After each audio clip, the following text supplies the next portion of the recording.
Listen. Wind and Truth spoilers, other spoilers, Cosmere.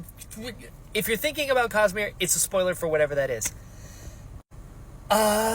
Listen, I'm only 18 minutes in to the audiobook of the prologue, and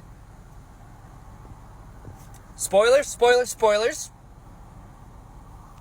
Kelsier showed up? What? It showed up like as a type of spren. He was like made of like white blue light, and then he like disappeared and then turned into like a Sion, and then he threatened Gavilar. What is happening? So, I have just finished the prologue to Wind and Truth. And the first thing I gotta say is, who wasn't at this party? Because Gavilar had heralds there, had Thydakar there, had Dalinar, Navani, Yasna, the Parshendi. Everybody was at this party. Zeth was there. Absolutely wild. Absolutely wild. Also, the Stormfather almost bonded Gavilar. I gotta be honest. I lost a little respect for the Stormfather. I did. I really did. I was like, this guy? Really? I'm glad that it didn't work out. That was great. I'm very interested to see where this goes. I did think it was funny that the Stormfather was like kind of annoyed with Gavilar, and by the end he's like, oh shit, this isn't good. You know what? Never mind, pull the cord. I was wrong, and also I would never trust your family ever again. Knowing that he ends up bonding with Dalinar, that's pretty good. But it really does make me see the Stormfather a little differently. So I'm interested to see where we go from here. But whew, what an opening. So I have finished chapter 1, and this moves pretty quickly, actually. Like, the prologue was long, but the chapters are like pretty fast. And so immediately starts off with Kaladin hearing a voice, but he doesn't know where it's coming from or who it is, and Syl doesn't seem to hear it. And the voice is just like warning Kaladin and like apologizing. So, who's that? And then we get a Shallan chapter, and I don't know why I thought that they wouldn't still be at Lasting Integrity, but they are. And Testament and Pattern are both there. And they don't hate her, which is good. But I was thinking, it's a pretty intense Scarlet Letter to wear. That Shallan is like the first person who's bonded a Spren and killed their Spren in like thousands of years. And they're both there, and it's like, ugh, yikes. But hey, this book is off to a crazy start. Yes, and thank you for asking this question. Because here's the thing. I've been struggling with Kaladin for a while. But the main reason, because I've spent a lot of time being like, why am I having a hard time with this character that everyone absolutely loves, right? And I figured it out. The big reason is because every time he did something cool, I was like, shit, yeah, this is cool. But I knew that the backside of this would be him not acknowledging any of the cool stuff he did and only focusing on the bad. You know, saving 100 people, but losing one accidentally wasn't even his fault, and that would haunt him forever. And then it started reminding me of like a soldier who has really bad PTSD but keeps re-enlisting, right? So I just, my heart broke for him. I felt so bad for him, and I'm like, why do you keep doing this to yourself, dude? Like, if you, I mean, this is going to sound a little callous, but like, if you can't handle the heat, get out the kitchen. You know what I mean? And so every time Kaladin would go out and do something, I was like, this is just going to hurt him more. And it kind of took away from the joy and the excitement when he would do cool stuff, because I knew this was going to just damage him more. But now he's finally figured it out, and like, he's awesome now. I'm really excited. And now that, you know, I'm on chapter 2 now of Wind and Truth, he like seems to have finally taken it to heart of like, I'm just going to do my best, and that's going to be good enough. So yeah, I'm very excited for whatever Kaladin is going to do in this book. Honestly, I liked it a lot. The science stuff kind of completely went over my head. Like I didn't grasp any of it. But their relationship I thought was really cool because they're, for all intents and purposes, enemies. They're on opposite sides of the conflict. But Raboniel kind of like always respected Navani, even as she was like figuring stuff out. But they're on opposite sides. It's like they want to succeed, but they don't want to succeed, and they're trying to hide from each other. And then you find out that Raboniel's been spying on her the entire time. And then she gives her a title that is like, makes her an equal, So I thought it was really interesting to have enemies with such respect for each other, but also you don't know like what the motives are. Because on the one hand, she's like, oh, you're my equal. But on the other, she's like, we've been tapping all of your phone calls, It was good. I enjoyed it. Honestly, I have some thoughts. I have mostly emotions. And I'm still trying to figure this shit out myself. Because it's like every time I think I figured out exactly what it is, then I'll think some more. And I'm like, oh, well, maybe it's also this. Maybe it's also this. Ultimately, the other thing is, I'm not smart enough to like convey exactly what I mean. But I'm going to try. For whatever reason, and honestly, I might be the problem here. Kaladin's journey has been rough for me because, like, I think, God, how do I even put this? I think I care about him so much, which I know it doesn't sound like it because I've criticized him a lot. I care about him so much that I really feel his damage, and like not in a, oh, I know how that feels, so I'm not alone, I enjoy this, like I do with Dalinar. With Kaladin, it's like a guy who loves fighting, but he keeps getting in the ring, and every single match that he does, he gets a concussion, right? There comes a point when you're like, I don't want to watch you die, because you don't have to keep taking these fights, and you do. So like, I don't like this. It's like, I don't mind, seeing heroes struggle. Obviously, that's part of it. That's important. But to watch someone for thousands of pages genuinely suffer, it's like, damn, dude, I just want you to be happy. And whew. And like, obviously I understand with the depression and everything, but like, if somebody has really bad clinical depression, has had like, suicidal tendencies, I'm not going to be like, hey, would you like this job reviewing the saddest movies ever? Because it's like, eventually it's going to get the better of you. So I just want you somewhere safe where you can help people and not continue to give yourself concussions, And also, as amazing as Kaladin is, saving people, he's not the only one who can do it. There's an army of Radiants now, So that's the other thing is like, the world, or the battles don't need Kaladin to the point where like, if he's not there, they're definitely going to lose, So it's also that is like, some of his suffering is self-inflicted and in some ways unnecessary. And that just hurts my feelings. And also, because of the amount of damage and pain that he feels afterwards, it feels more like a savior complex and less like a hero trying to do the right thing even though it's gonna hurt. You know what I mean? Like, I don't know, I feel like some of the other characters embody that like, this is gonna hurt, but I'm still gonna do it because it's the right thing. They embody that a little better for me, I guess, than Kaladin, because Kaladin's like, oh, this is gonna hurt. This is gonna ruin me. I'm gonna struggle with this for weeks. And it's like, oh, well then don't do it. I don't want you to struggle too, because then I have two problems instead of one, Or maybe I just need therapy because maybe we're unlocking something in myself. So, that also could be the option. But either way, I'm very excited for Wind and Truth because I feel like Kaladin has finally figured out how to do both. How to help people without ripping off a part of himself. You know what I mean? So I'm excited for full-blown Radiant, hero Kaladin. But we'll see. So I'm on chapter 5 now of Wind and Truth. And backing up a little bit, Kaladin called Teft his best friend. Come on. And he could still hear his voice in his head. Like, that's something that Teft would have said. It's so good. And then we actually got a nice family moment with Kaladin and his parents and his younger brother. And his dad said he loved him. I'm like, okay. Still got a long way to go to redemption here, Liren, but that's a good start. Shallan it said that, like, Shallan's mom knew that she had bonded to Spren.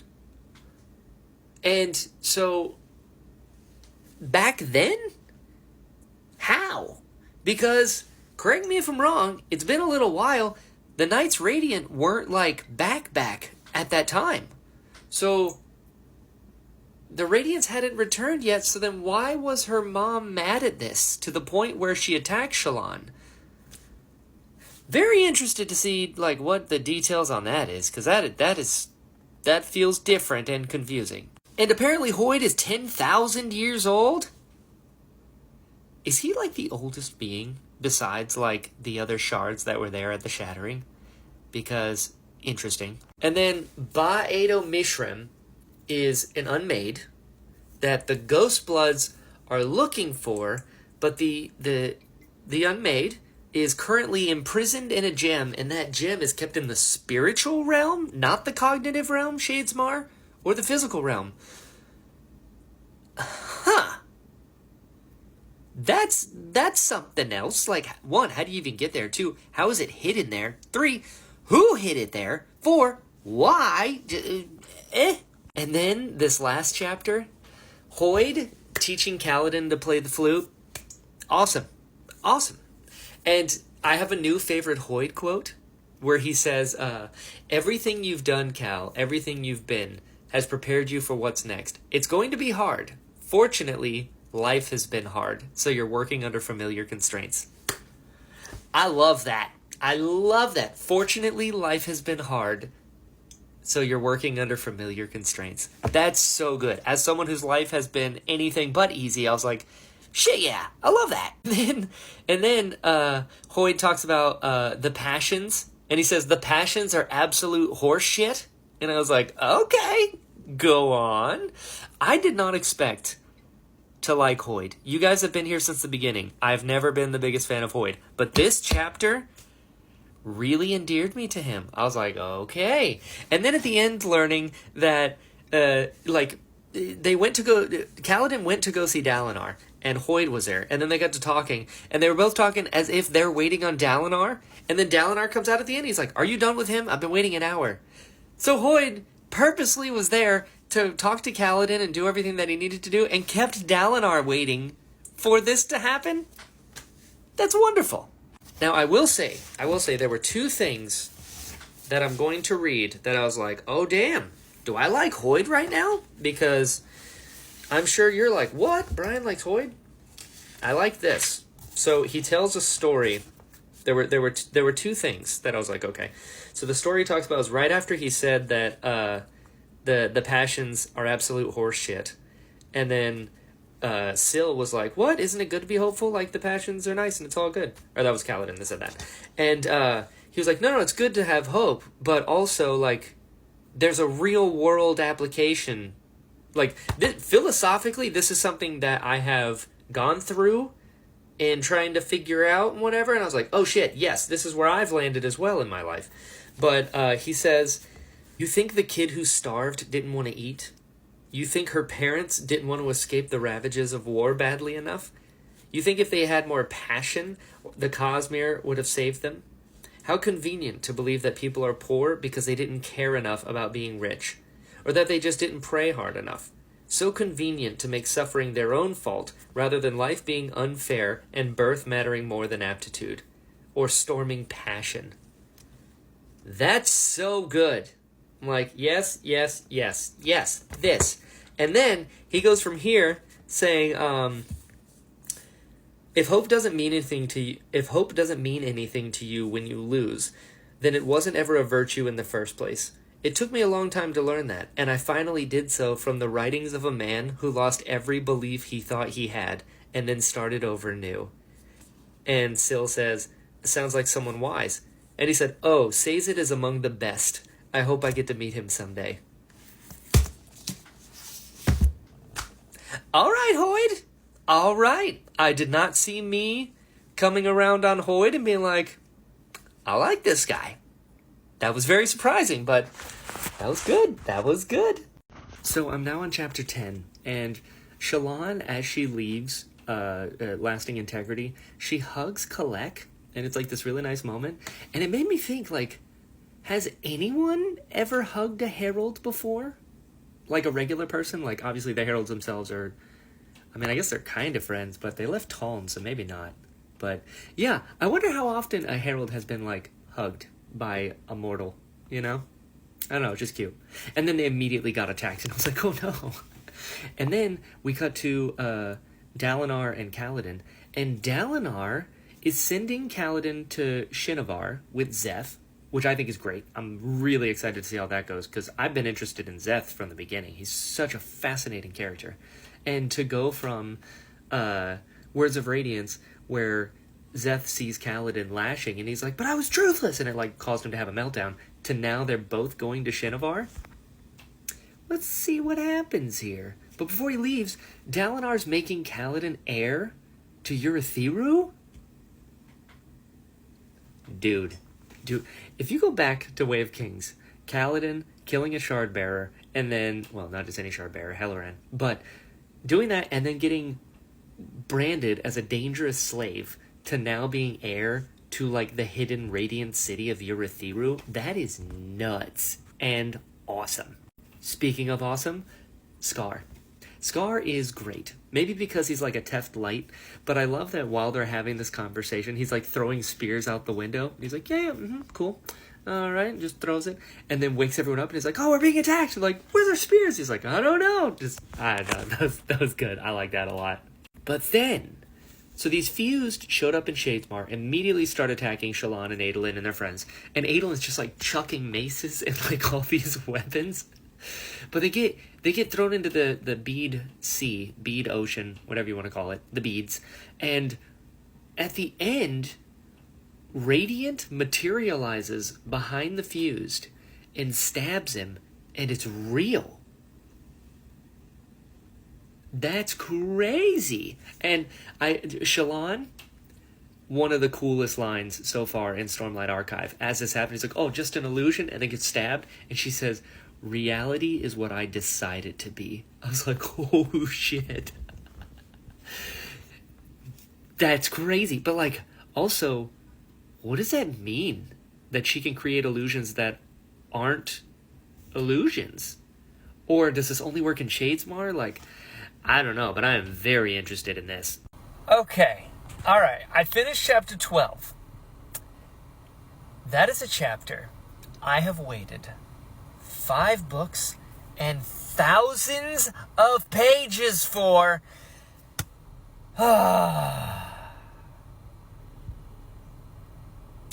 Yeah. That was good. That was worth it. Listen, it took us a long road to get here, but we got here. Going back for a second, going back a chapter. So Shallan, Adolin, they survived the attack from the fused, and they got to this. Gallant survived, and they got to this island that was like covered in music spren, which are horses, which is kind of cool. And Gallant was like dancing around with them, and the one horse came up to Adolin and was like familiar. Is that? I mean, I don't know how any of this shit works, obviously, but was that music spren bonded to a part of what's left of Adolin's horse?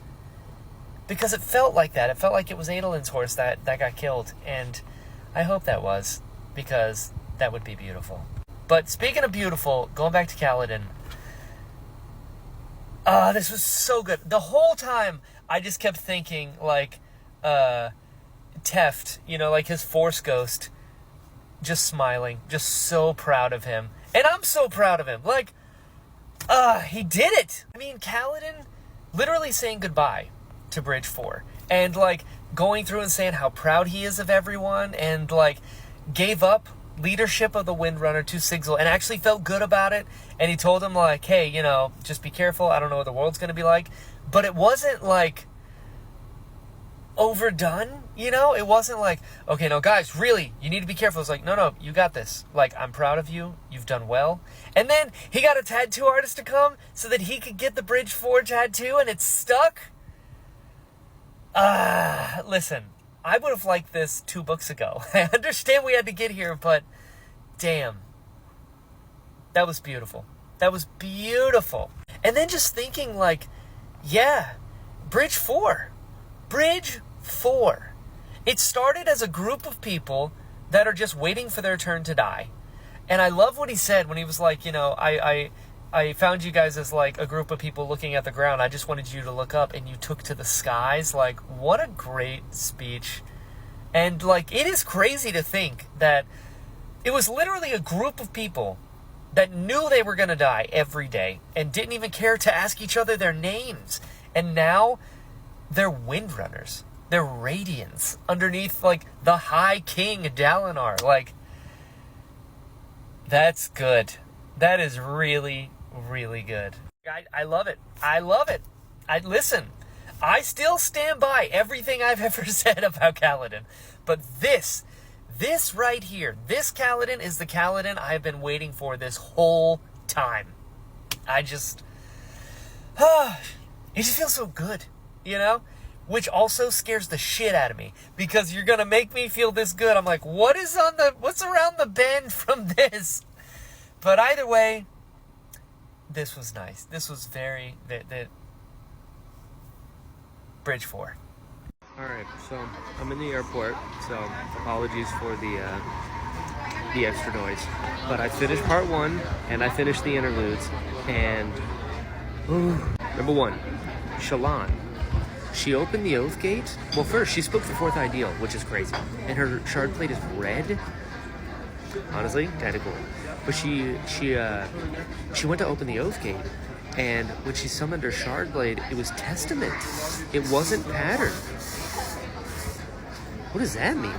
And then Kaladin saying that after losing Tien, he spiraled, but now he has more brothers and sisters than he can count. So good. And then the Kalek interlude. Kalek called Thydakar a herald from another world. Interesting. I feel like he might enjoy that.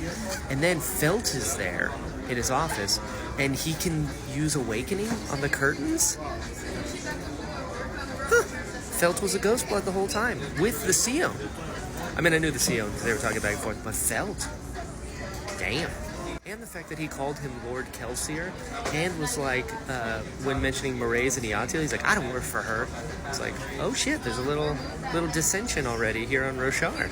And then the Taravangian interlude. Now that was a lot, because Taravangian is still himself, and he's like convinced to not lose himself in the godhood, which I was like, okay, unexpected. So he is still trying to do the right thing and save the most people. But Cultivation is there, and for whatever reason, Cultivation's giving me bad vibes. Like, she's been planning the Fall of Odium race for like a long time, because of the whole Taravangian boon and curse, Dalinar boon and curse. Like, she's been playing the long game here. So like, is she secretly the not good one? And then I'm a little ways into the chapter, and Yasna hates her mattress, which is hilarious. But she mentions that it reminds her of her constraints when she was like locked away as a kid, and that nobody seems to remember it. I wonder if nobody actually seems to remember it, like if they've all forgotten for some weird reason, or if nobody just talks about it and she feels like they forgot about it. I don't know. But then Hoyd wakes up and he starts freaking out and using Allomancy and Awakenings, and whoa. And he figured out that his memory's been tampered with. Huh. I wonder what he's going to do with this information. Anyway, let's keep going. That was hilarious, because Kaladin doesn't know what a library is, or a librarian. And then Syl with her chal. That was good. Hey guys, so I'm not gonna lie, I'm quite inebriated. So let's do a catch up, because I totally listened to a lot of the book. Not a lot, like an hour and a half on the flight from Florida to Atlanta. So let's catch up, pals. Number 1, Navani doesn't need to sleep anymore because of her bond with the sibling. That's awesome. I wish that was the case with me, because I gotta be up in 6 hours to shoot all day. But it's not me, so good job, Navani. Adolin. Adolin's taking a shower with Shallan, which, whew. But also Shallan is like, the water's not hot enough. Listen, I don't know what it is about women, not to generalize, but also, women like water so hot. And as a married man, I've never understood it. Have you lost all feeling in your skin? And it seems to be a universal thing. That doesn't make sense to me. But hey, more power to you, I guess. Ladies, you do you. Cultivation. Cultivation showed up to Dalinar. What the shit is that about? Also, Tanavast was the vessel for honor. And he's the one that got killed. So the shard of honor is still just like out there for the taking. So it's not outside the realm of possibility that Dalinar could become honor. That'd be cool. I mean, it'd have to go to the cognitive realm, which I think would be pretty wild, but that'd be cool. And then Red and Stargyle went to every gambling den to, like, talk to them to be like, don't let Gaz gamble here. I love that. And then in the middle of the meeting of all the monarchs, Hoyd is like, holy shit. It's not Race anymore. Somebody else has the shard of odium.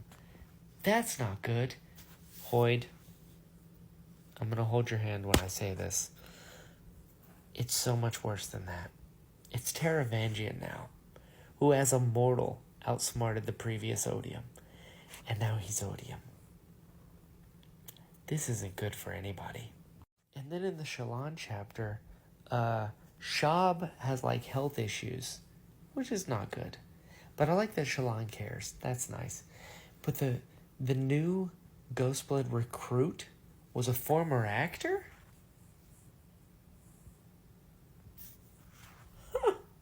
And then Kaladin and Zeph get to Shinovar, and it's like beautiful and lush with like plants and weeds and shit, and like I never realized that Roshar up till now has been like rock and creme, to the point where Kaladin comes across a weed and is like, what is this? It's like, oh yeah, plant life. Huh. And then Zeth's Spren is basically anti-fun. He does not want to have a good time at all. And it's just shitting on everybody's parade. It's not good. That was funny. I mean, like, not fun, but like funny. And then, in the middle of the meeting, or after the meeting, sorry, Adolin and Dalinar get into like a fight because Adolin's like, you killed my mom, and Dalinar's like, not right now. I don't want them to fight. I don't want them to fight at all.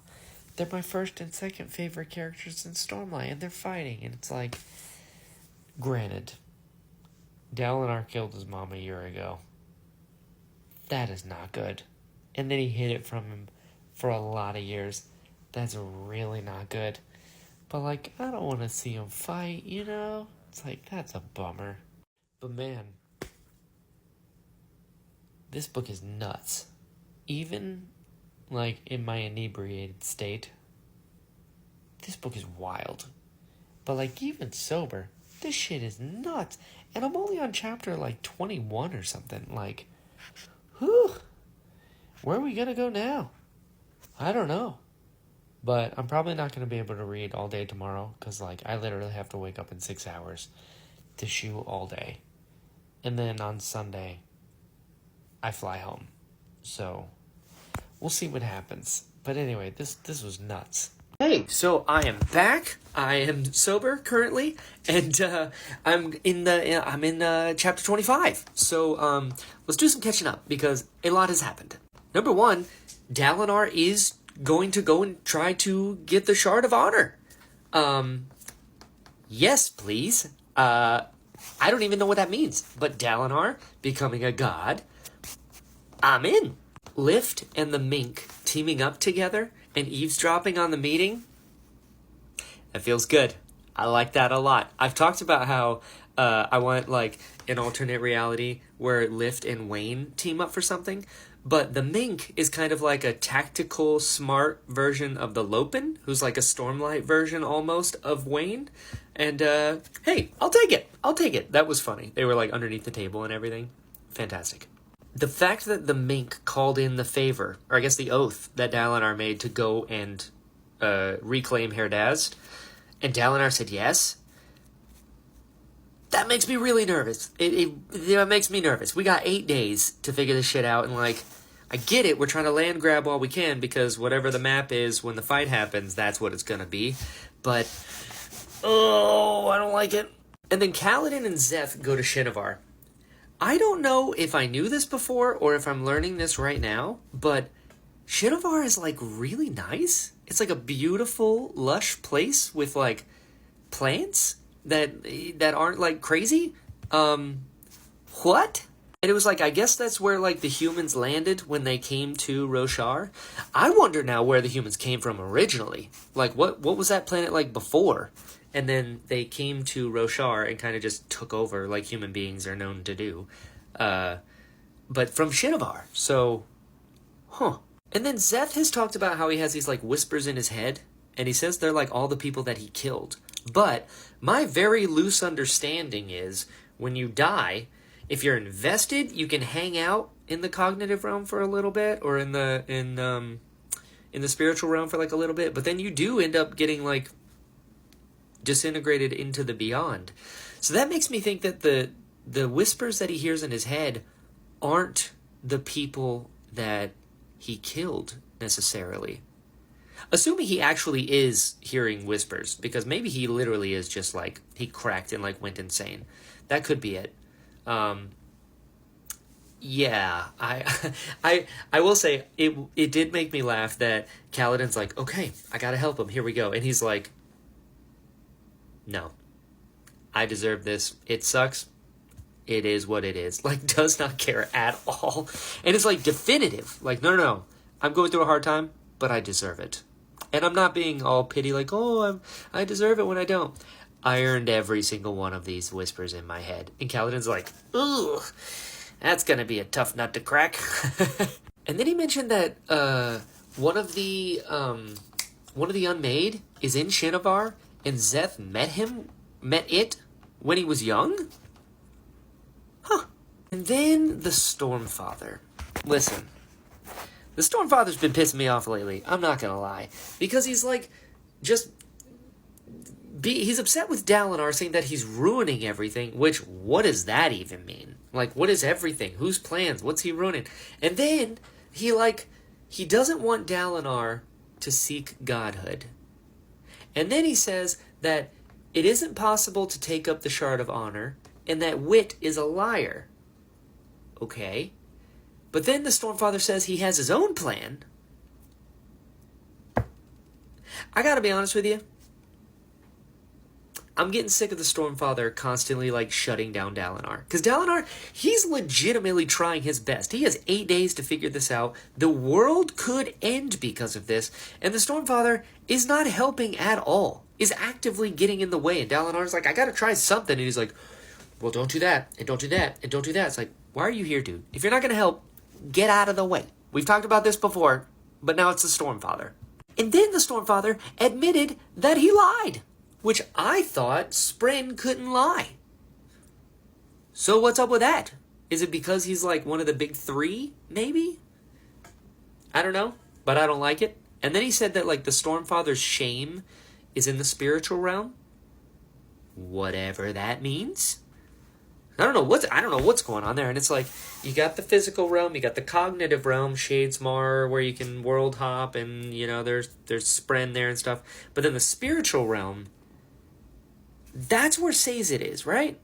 Because that's bugging me. Because I thought he was in Shadesmar, and I know that Thydakar, he's in Shadesmar, right? No, he's in the spiritual realm, or is he? Shit, I'm getting confused. Also, apparently, the spiritual realm works on interstellar time, where like you can go there and it feels like a couple hours, but it's like decades in the real world. So then Hoyd shows him how to do like the synchronize the watch kind of thing with Dalinar and his Fabrial and whatnot. So, and then he was like, don't go all the way, just like send your mind. That makes me nervous. And then I got a chapter of Zeph as a kid, and he was like this sweet little boy who like loved to dance while his sister plays the flute, and he has like a sheep named Molly that he hugs all the time, and he's just delightful. And then he became an assassin that murdered a shit ton of people.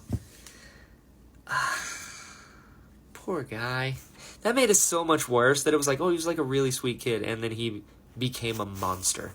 I'm really interested to see how this happened, because Zeph, like, the Oath Stone, like, how did the Oath Stone happen? How did he become truthless? Why did his people turn on him? Did somebody else turn on him? They have the Honor Blades, and they trained with them, said they trained with them, but they're supposed to be trained with them because of the Voidbringers. So I'm very interested in all the stuff in Shinovar, like Zeph's flashback, because to go from this, like, little boy who loves to dance and loves music and hugs sheep to this, like, highest level assassin who's so good and so tormented that he's taking people out and he's angry at them because they can't kill him because he's so good. You don't talk about layers. And right now where I'm at, Shallan has infiltrated the Ghostbloods, and she's in disguise. And she goes into a room of artifacts, which is interesting because there was one of those also in the Lost Metal with all the different things. But this one, it said that there was like a violet crystal egg that had like silver wrapped around it. Now, I could be wrong, but I'm pretty sure that's the symbol that is always on the Navani chapters. So I don't know what that is, but I'm pretty sure I've seen that a bunch. But anyway, that's where we're at. That's what's going on. I'm incredibly nervous. Also kind of excited. I think I'm more nervous than excited right now because, like, I feel like things are about to get really crazy pretty soon. And, like, I don't like it. I don't like it.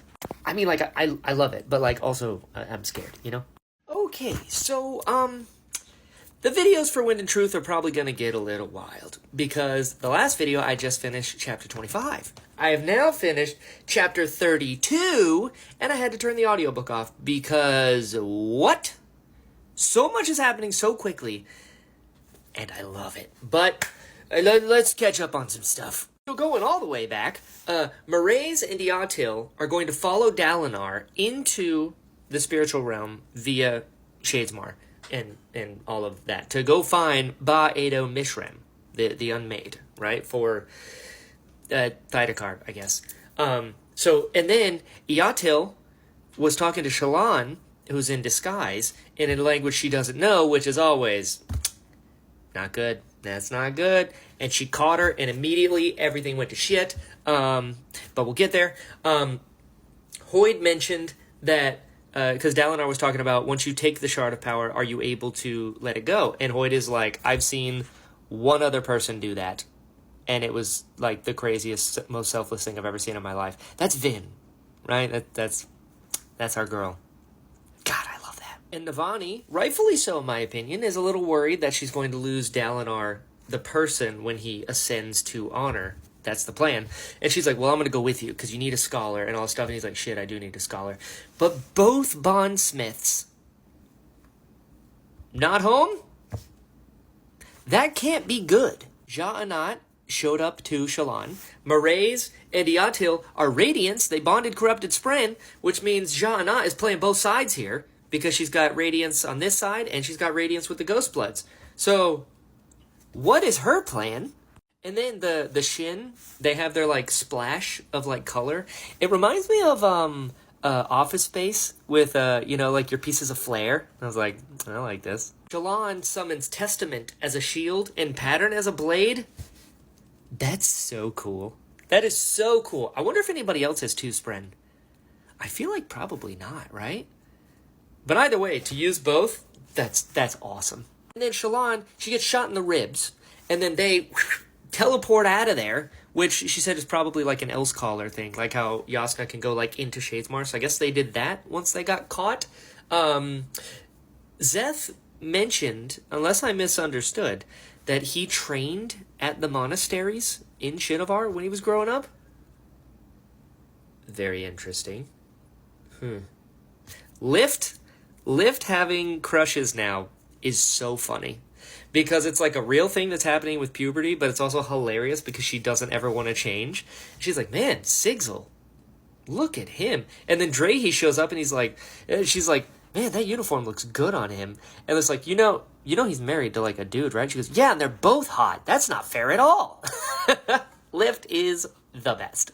Also, Lift talking about like poetry and stuff. She's like, it's just something about words and shit, right?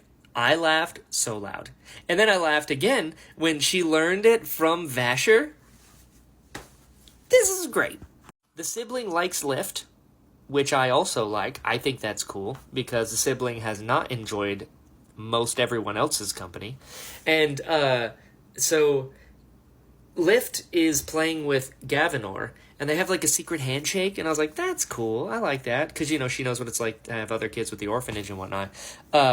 But then she does a secret handshake with Wendell, and he's like so excited. He's like, I'm honored. It's like, God, Wendell. Wendell is my favorite friend, and I love it. And then everyone's got crushes. Renarin has a crush on Relaine. That's cute. I like that. And how they're both like truth watchers, which was really interesting. And then Renarin has a vision, and I guess because Relaine is also a truth watcher, he can go into the visions with Renarin, and they're both watching it all happen. That's cool. I like that a lot. Especially coming off of, like, Rhythm of War, where, like Tien said, even if you got to go through hard things, it's nice, like, if you're not alone, right? And it just made me think of that, like, yeah, Renarin's no longer alone, and I like that.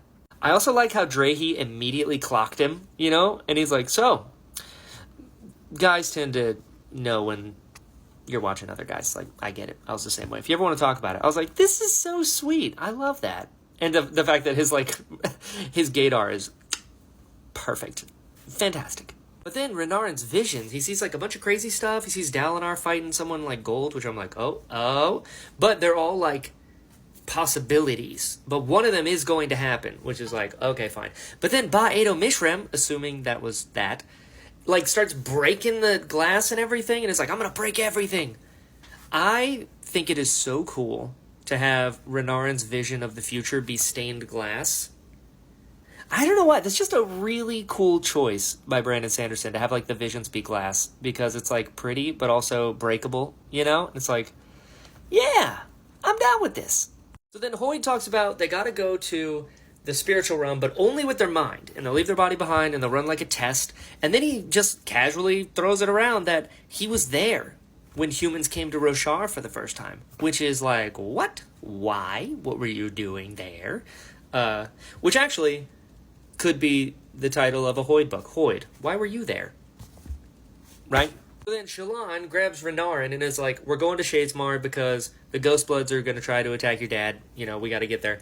And the Ghostbloods attack them in Shadesmar because they find them, and it's like, and it's on site.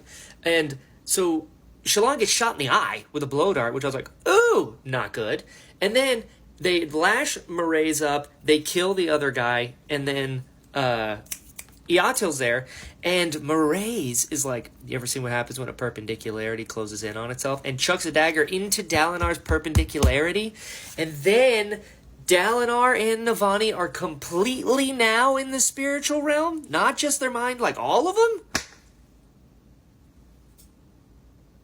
There's no way that's good. I mean, there can only ever be 3 bondsmiths, and 2 of them are now not here anymore. And we got like 8 days left. And time is different. That's not good. And also, Mraize is like, you want to see what happens? Like, has he done that before? Number 1. Number 2, weren't they supposed to stop them or go with them? Like, now what are you going to do? Just, this is wild. What is about to happen? Oh boy. All right, so I finished day 2 and the 2 interludes. Oh boy, here we go. First off, Hoyd save Lift. Love that. That's fantastic. Gavinor was behind her and did not get saved, so not good. And Lift saying, well, shit. I feel like that's pretty much how I'm going to feel about everything going forward in this book. It's just, well, shit. Not good, not good. And speaking of Hoyd gave Kaladin his flute, right? And Kaladin is practicing the flute, which I feel like is probably a very big deal. That's on purpose. But what's interesting is Kaladin and Szeth are currently in Shinovar, and Szeth grew up listening to his sister play the flute and dancing to her music, and now Kaladin is practicing the flute with Szeth. This feels significant. And the wind is talking to Kaladin. I don't know what the wind is, if it's something else, if it's just the wind, I have no idea. But the wind called Hoyd the Ancient One. Okay. And then Ishar shows up, and Ishar is like, I am a god. And it's just kind of crazy. He said that he is the reason the other heralds aren't as crazy as Talon, because he took their pain and darkness. What does that even mean? And does Ishar think that he's the champion instead of Dalinar? Like, not that he's supposed to fight Dalinar, that he's supposed to fight Odium. Or is he going to be Odium's champion? I have no idea. But, like, for real, who or what is the wind? Like, I don't know what's going on here.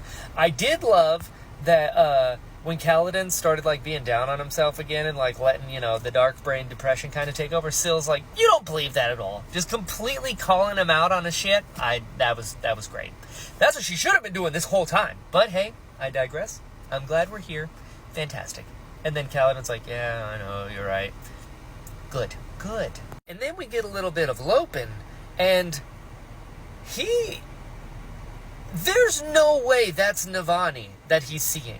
Because he said Sheila was, like, shrugging, and she's, like, eating chowder soup, like... Also, Navani just got sucked into the spiritual realm with Dalinar and supposedly Gavinor. Don't know how Gavinor ended up there with him, assuming that he is, because Hoyd was like, oh, shit. But, yeah, that's not Navani that he's looking at. So, who is that? Oh, also, I forgot to say, Ishar said that Szeth is his servant. No idea what that means either. And then the L chapter. L is like a regal fused. I still don't know the difference. And he went and found Jezrien trapped in or what was left of Jezrien, trapped in the gemstone. And he killed him. Like, forever. Like, that's a thing that can happen.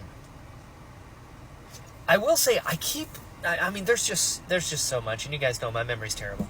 I keep forgetting that, like, in the lore of this place, the legends, it was always the heralds fighting the fused for thousands of years. And I keep forgetting this because we're seeing this from the point of view of the humans. And so, like, the humans aren't even a part of this fight. It's the heralds in this constant Ouroboros of fighting with the heralds in the fused.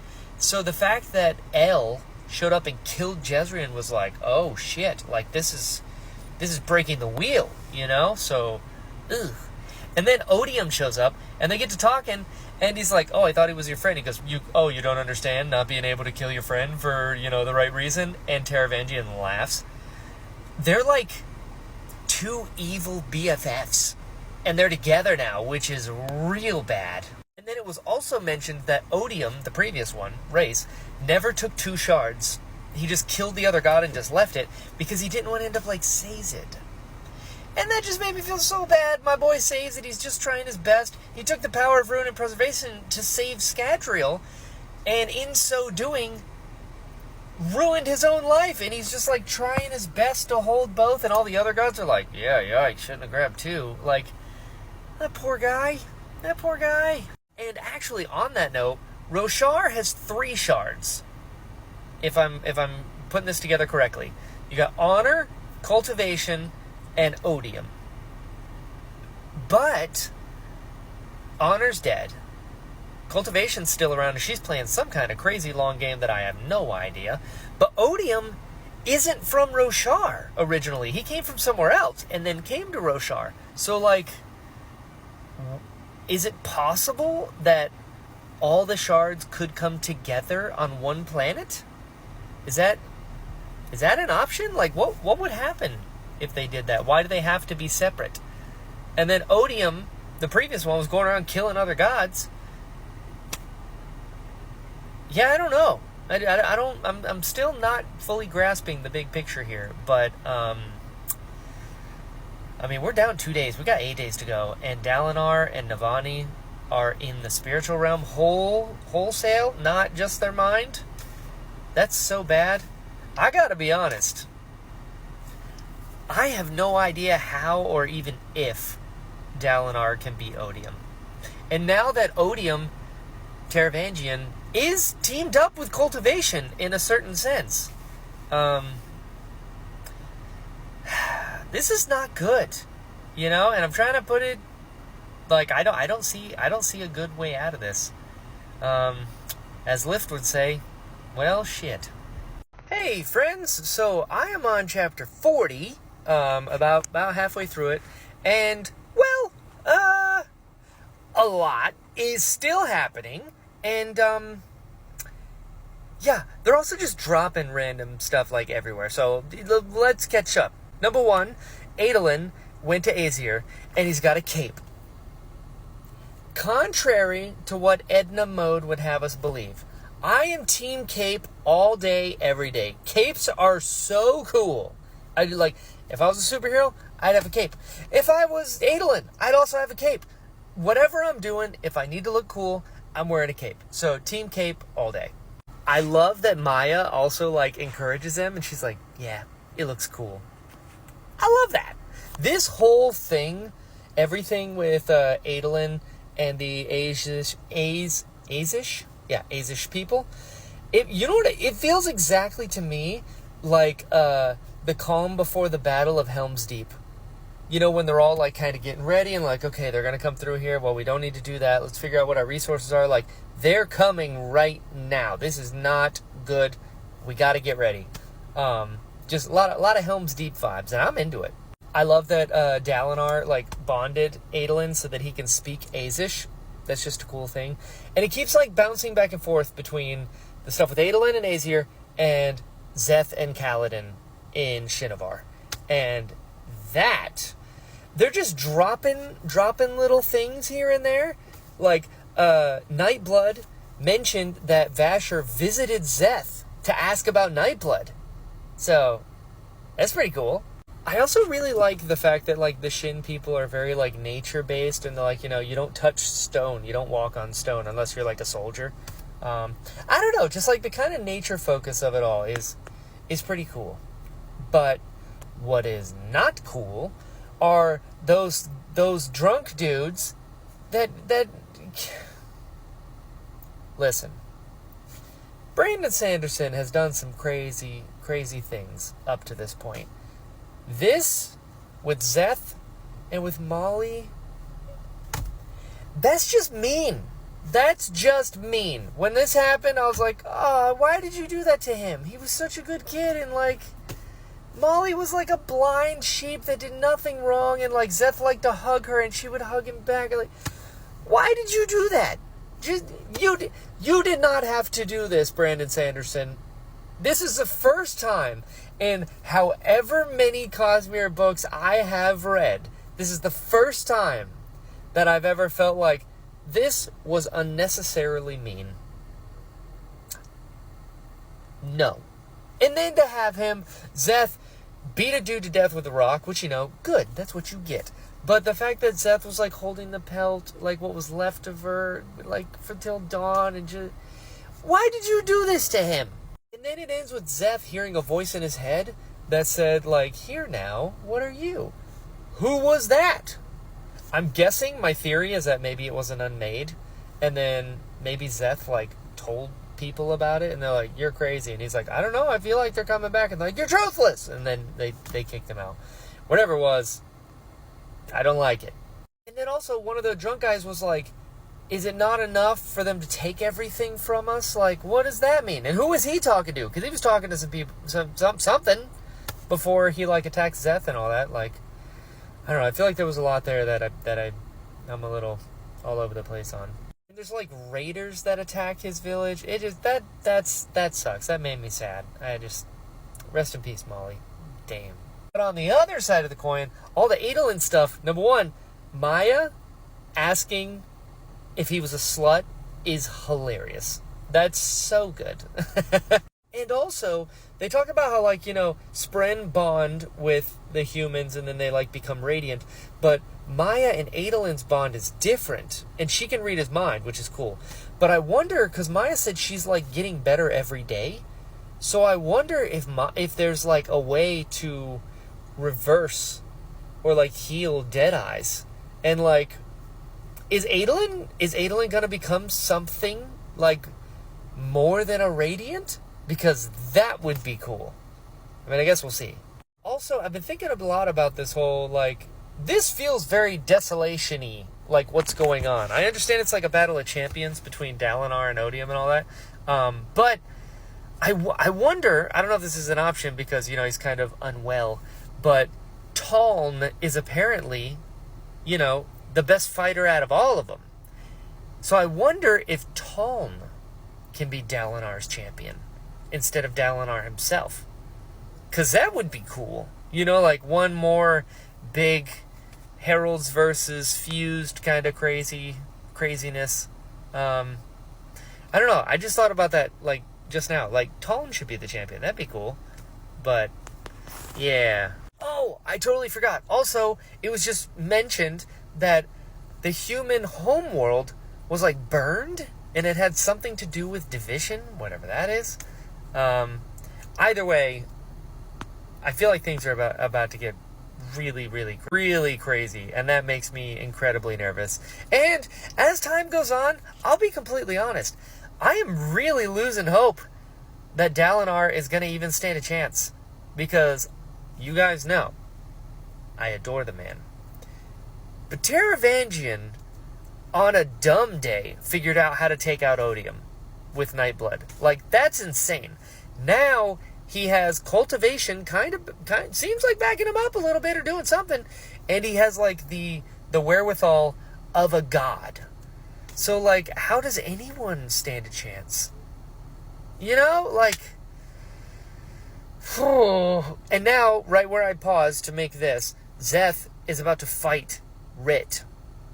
He, like, told Kaladin, like, hey, here, hold Nightblood.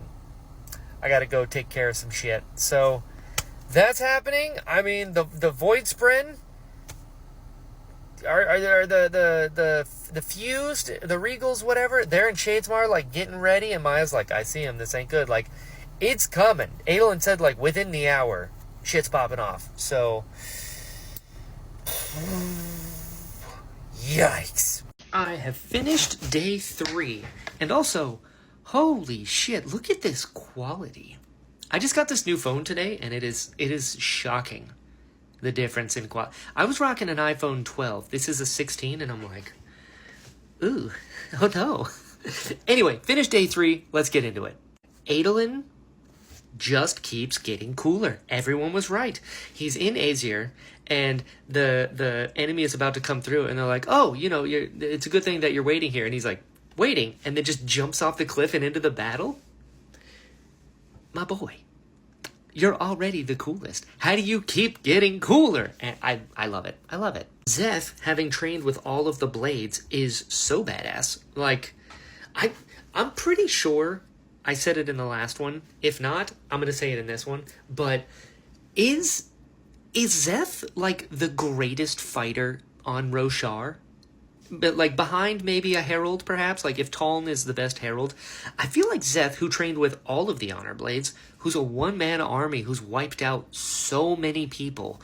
Like, yeah, I feel like the only reason Kaladin survived their first, like, interaction in Words of Radiance was because he was, like, emotionally distraught. But, like, if Zeth is on a mission and has full conviction, this dude is dangerous. Also, a really funny thing, having worked in, like, with stunt performers and a bunch of stuff, I've heard from, like, really successful stunt coordinators that dancers actually make the best on-camera fighters.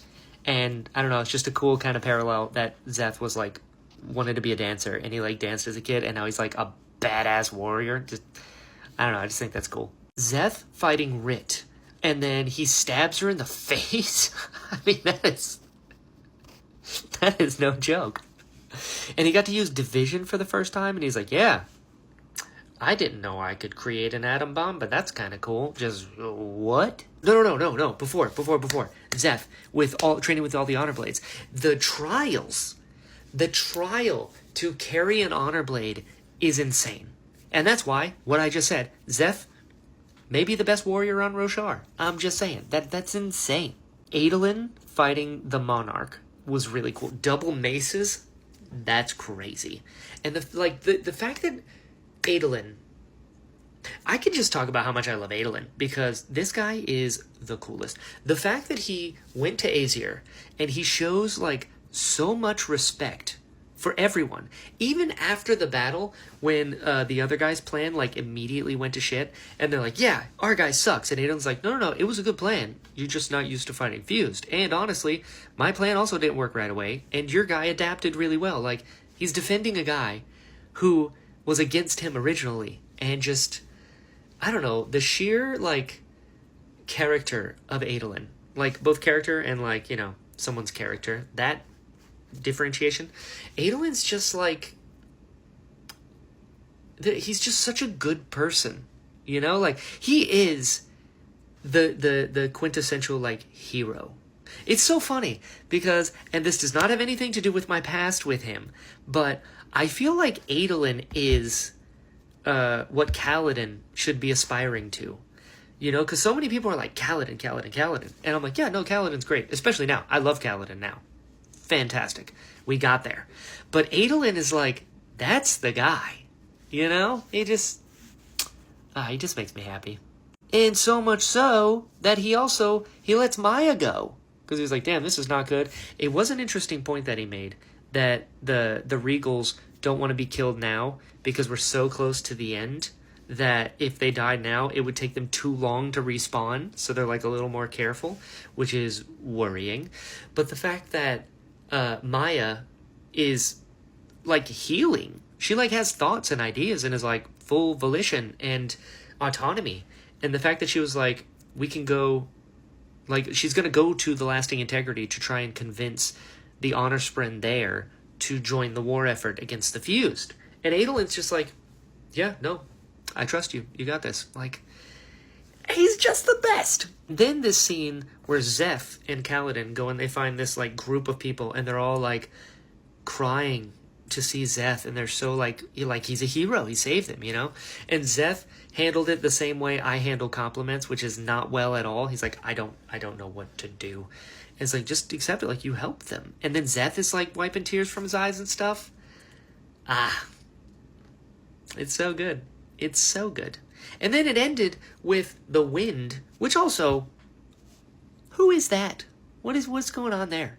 So the wind was talking to Kaladin again. It was talking to Kaladin again, and said like, we need you, right?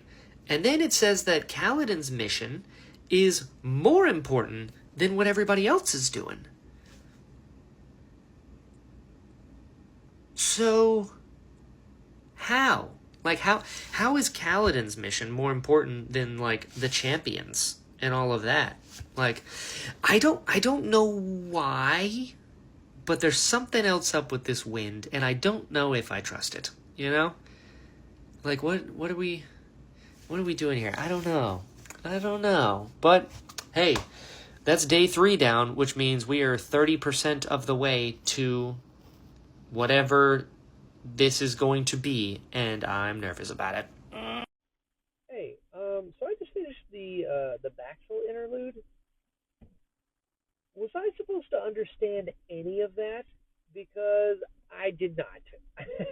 I mean, he's like the Crimson Memory now, and Axes is smashing his own fingers, and he exchanged a gemstone for red bandages that were essential to Baxel's survival? And he didn't want to be seen by Ash in this current form. I'll be honest with you, I did not understand any of that. Next. So, the next interlude was Odium Teravangian, and he, like, still has ways to let certain types of his personality be in control, and he let, like, intellect work. So he was like, all right, how do we do this? And he's like, well, we still got to fight and whatever. But, like, the shard of odium is, like, intense emotions. That's what it wants. And the power itself wants Ba-Edo Mishrem to be the vessel, not Taravangian. Huh. Also, he, like, showed up to this herald and promises her, like, a planet if she works for him? Like, what is going on? And he's like, oh, I need, like, a council. And he's got L already. And now he's like, all right, I need you to work for me. But, like, huh. Like, I feel like there's stuff going on that I don't even understand. Okay, so I finished chapter 45 already, and things are going off the rails so fast. I mean, Dalinar already lost a day, right? Because, also, I forgot, he's in the spiritual realm. I was like, oh, he's in a vision. Yeah, I could do... Wait a second. So, he already lost a day. He connected to Navani, so cool. We're good. They're together. It's fine. But, Shallan, Renarin, Relaine also all got sent to the spiritual realm? That's not good. Also, Dalinar's talking about, like, the wind. So, like, the wind is a thing. It's a thing that, like, has been there forever, and it talks to people. I still don't understand Spren. And now you're going to introduce the wind? And I understand in Rhythm of War, Vinley was talking to Stone, and I was like, okay. I just was like, I don't need to know about that. And now the wind is wind, and it's a person, but not. I just... Cheese and rice. And also, like, why would Renarin and Relaine Spren be hated? Am I supposed to know what that is already? Because if not, that doesn't make sense. Why would they hate them? I mean, I know that, like, other Spren don't super care about cryptids, but, like, they didn't say anything about pattern. They just said that Renarin and Relaine Spren, I guess because they're corrupted, maybe? Is that it? Did I just put that together just now in real time? Anyway, Pattern being like, ah, yes, let's murder people. It's like, oh, Pattern. Shallan is good at killing people, though, for the record. And then Zeth is going to cleanse Shinovar, and then himself? And he's, like, thanking Kaladin for it? So, like, he's like, alright, cool, killed everyone, gonna kill myself. Thanks, Cal, for the idea. And he's gonna be like, no, that's not what I meant at all. Interested to see how this goes. Hey, so I'm on chapter 53. Also, my beard's gone. Let's get that out of the way. Let's do some catching up. Number one, the vision. Well, I mean, it's a vision, yes, but it's also in the spiritual realm. So, is there a difference between the two? I don't know. But Dalinar and Navani see the, like, human migration to Roshar, and the planet that the humans were originally from, that got destroyed by surges, is called Ashen. You burned it to the ground. Ashen? Just saying, little on the nose, maybe. Also, Navani referred to Hoyd as, like, a homunculus. As someone who grew up on Full Metal Alchemist, I was like, what? And they said that Hoyd is, like, personified power. Okay. And his face was melting? Okay. Doesn't sound like just a man to me. And then Adolin, when he took off his armor, he said that he felt like the armor, like, didn't want to leave him, you know? Now, I understand that, like, you know, shard blades are Spren, and, like, I guess shard plate are also, because the wind Spren were, like, jumping a bunch of people, and they were shard plate as well. So I'm guessing there's also Spren in Adolin's shard plate. But also, like, there's something here. Like, I don't know if something's being set up, or if there's little hints that, like, maybe Adolin could become a Radiant, perhaps? I don't know, but we'll get there in a second. Zeth as a kid. There's, like, a Spren talking to him in his head, which is interesting. Ooh, Zeth's family being ride or die for him is incredible. That is not something that I think I've seen so far in the Cosmere. Have I? Like, healthy ride or die family that's like, oh no, we're going with you. You're not doing this by yourself. Like, has that been done before? Because I was like, what? The fact that Zeth beat that dude to death with a rock, and then they're like, well, you've subtracted, time to go. And his dad's like, we're all going. That's my son. I was like, oh, this is so nice. And also scares me so much because this is the Cosmere. But yeah, his dad and his mom and his sister are all going with him. Just incredible. His dad's standing on business. I love that. I also keep forgetting that, like, it's not just Dalinar and Navani in the spiritual realm. It's Dalinar, it's Navani, it's Shallan, it's Relaine, it's Renarin. It's like, dude, a whole batch of them went. And the Ghostbloods are there, and they're kind of, like, watching. And where is Gavinor? Haven't seen him since we got here, and he's kind of a child, so, Radiant attacking Maraise was fantastic. And then Formless is back. Now, Formless is like Shallan's version of Gollum, I feel like. You know? Like, I've always been here, you thought you banished me, but I'm back, you know? I was like, ooh. The Stormfather. I've about had it with him. I'll be honest, I am sick and tired of the Stormfather being like, no, I'm not going to help you at all. And like, then why did you bond him? Why are you doing any of this? And he's like, oh, you're like your brother. It's like, dude, you are the least helpful Spren ever. This guy sucks. Truly, like, every time Dalinar's trying to do something or he just needs answers, he's like, nope, I'm just not going to tell you. I know the answers, but I'm just not going to tell you. I'm like, what? What is this? Because the Stormfather was like the deity in the beginning of the Stormlight Archive. You know, it's the Stormfather. And it's like, nah, he's just a butt, you know? So much so that he told Dalinar, like, he's going to die there and he's going to roam around for eons. Like, what the hell, dude? He's like, what's his face? The dude from Avatar. Zhao. That's like in the Pits of the Forgotten. It's like, you want that for Dalinar, dude? Come on. Zeth's mom saving some of Molly's wool and giving it to Zeth.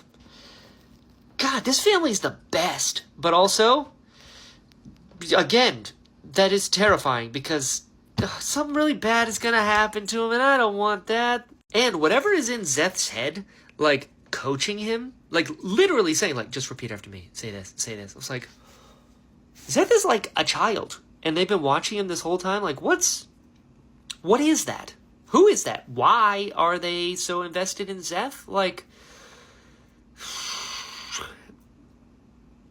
you know, Adolin training Yanagon is adorable. Adorable. And he's like so excited to do shard play. He's like, oh no, you're going to need a lot more room. Like, it's going to get pretty wild up in here. I don't know. It's just so nice. It's so nice. And then Kaladin, he's playing the flute and he likes it. And he's just like, yeah, I'm going to have a good time over here. You're like, oh shit. Like this, him saying, I deserve peace. I deserve to be happy. I would never have guessed we would get here. It's like, yeah, by the end, if there's going to be like 10 Stormlight books, like on book 9, you know, Kaladin, maybe, perhaps. I'm so glad we're here. I'm so glad that he has, like, accepted this. It was kind of a beautiful scene, Kaladin and Syl, like, dancing together, and she kept turning into, like, the woman version and then, like, the weapon version. It was, like, back and forth. Is there something else here? Just, like, I've mentioned it in the past, like, is it possible for them to, like, bond, you know? Because, I'm just saying, I don't see anybody else with their Spren doing this. I'm just saying. And then Yanagon asks Adolin something that I have wondered myself. He asks why he isn't a Radiant. And Adolin essentially said, like, oh, well, you know, I just don't like the oaths and stuff like that. But also, like, he says that, but he loves Maya, like, truly, and Maya's down with him. And also, I kind of mentioned this before, that before the battle in Azir, where Adolin is, and they're, like, getting ready, I was like, this feels a lot like Helm's Deep. And I realized in this chapter that it feels double like Helm's Deep because Maya's like, I'm gonna go get help. I'll see you later. You know, look to the west on the light of the fifth day. You know, and then Maya shows up. It's like, is this like a real Helm's Deep thing? Like Maya's gonna come back with like all the spren and be like, let's do this. But all of that said, I'm still not convinced that this is gonna work. Maybe I'm just beaten down, but the fact that Taravangian is Odium now genuinely makes me feel like there's nothing we can do to win. You know? It's like, he's gonna think of everything. And the Stormfather is over here being an asshole, not helping anyone. It's like, dude, Dalinar's hands are already tied because he doesn't really know all of his powers.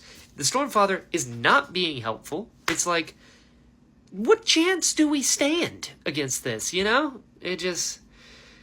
I mean, I hope we win. That's what I want, but I'm just not seeing it. And I am like, you know, I guess I'm not even halfway. So that makes a little more sense. Never mind what I just said. But also, still, I don't know how we're going to beat this guy, but I guess we're going to find out. I have finished day 4, and, well, that was pretty wild. The Szeth being pulled into Shadesmar for a duel is very anime.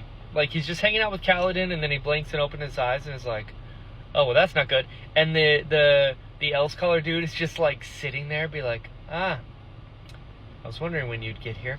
And then it becomes this whole fight, and then the Edge Dancer showed up as well, so it's 2-on-1, which is, you know, not fair, but Szeth still handled it. The fact that Nightblood was like in the ocean of beads somewhere, and he's like, hey, use me. And I was like, okay, let's see what he's like in Shadesmar. And Nightblood perceives himself as this like golden sort of light. That checks out. That was badass. And then he kills the Edge Dancer, but then the Else Caller is like, well, you couldn't get yourself out of this before, so I can't beat you. And then he just like lays on his own sword and kills himself, and then he thinks Szeth is going to be stuck there, and Szeth is like, please. Cuts the door open, walks out, and Kaladin's like, whoa, that was weird. That was pretty good. Although, his spren, he was like, hey, I need a weapon, help me out, and he throws him a spoon, and Szeth is like, what? And just throws the spoon back at him and hits him in the head. But when he was done, he was like, hey, we're going to light weaving next, and by the way, I can see through you. What? I mean, the fact that he knows that his spren, I guess, is lying to him and is, like, pretending to be, you know, dumb to not help him? Like, I don't know what's going on with that, but, And he was, like, surprisingly calm about it.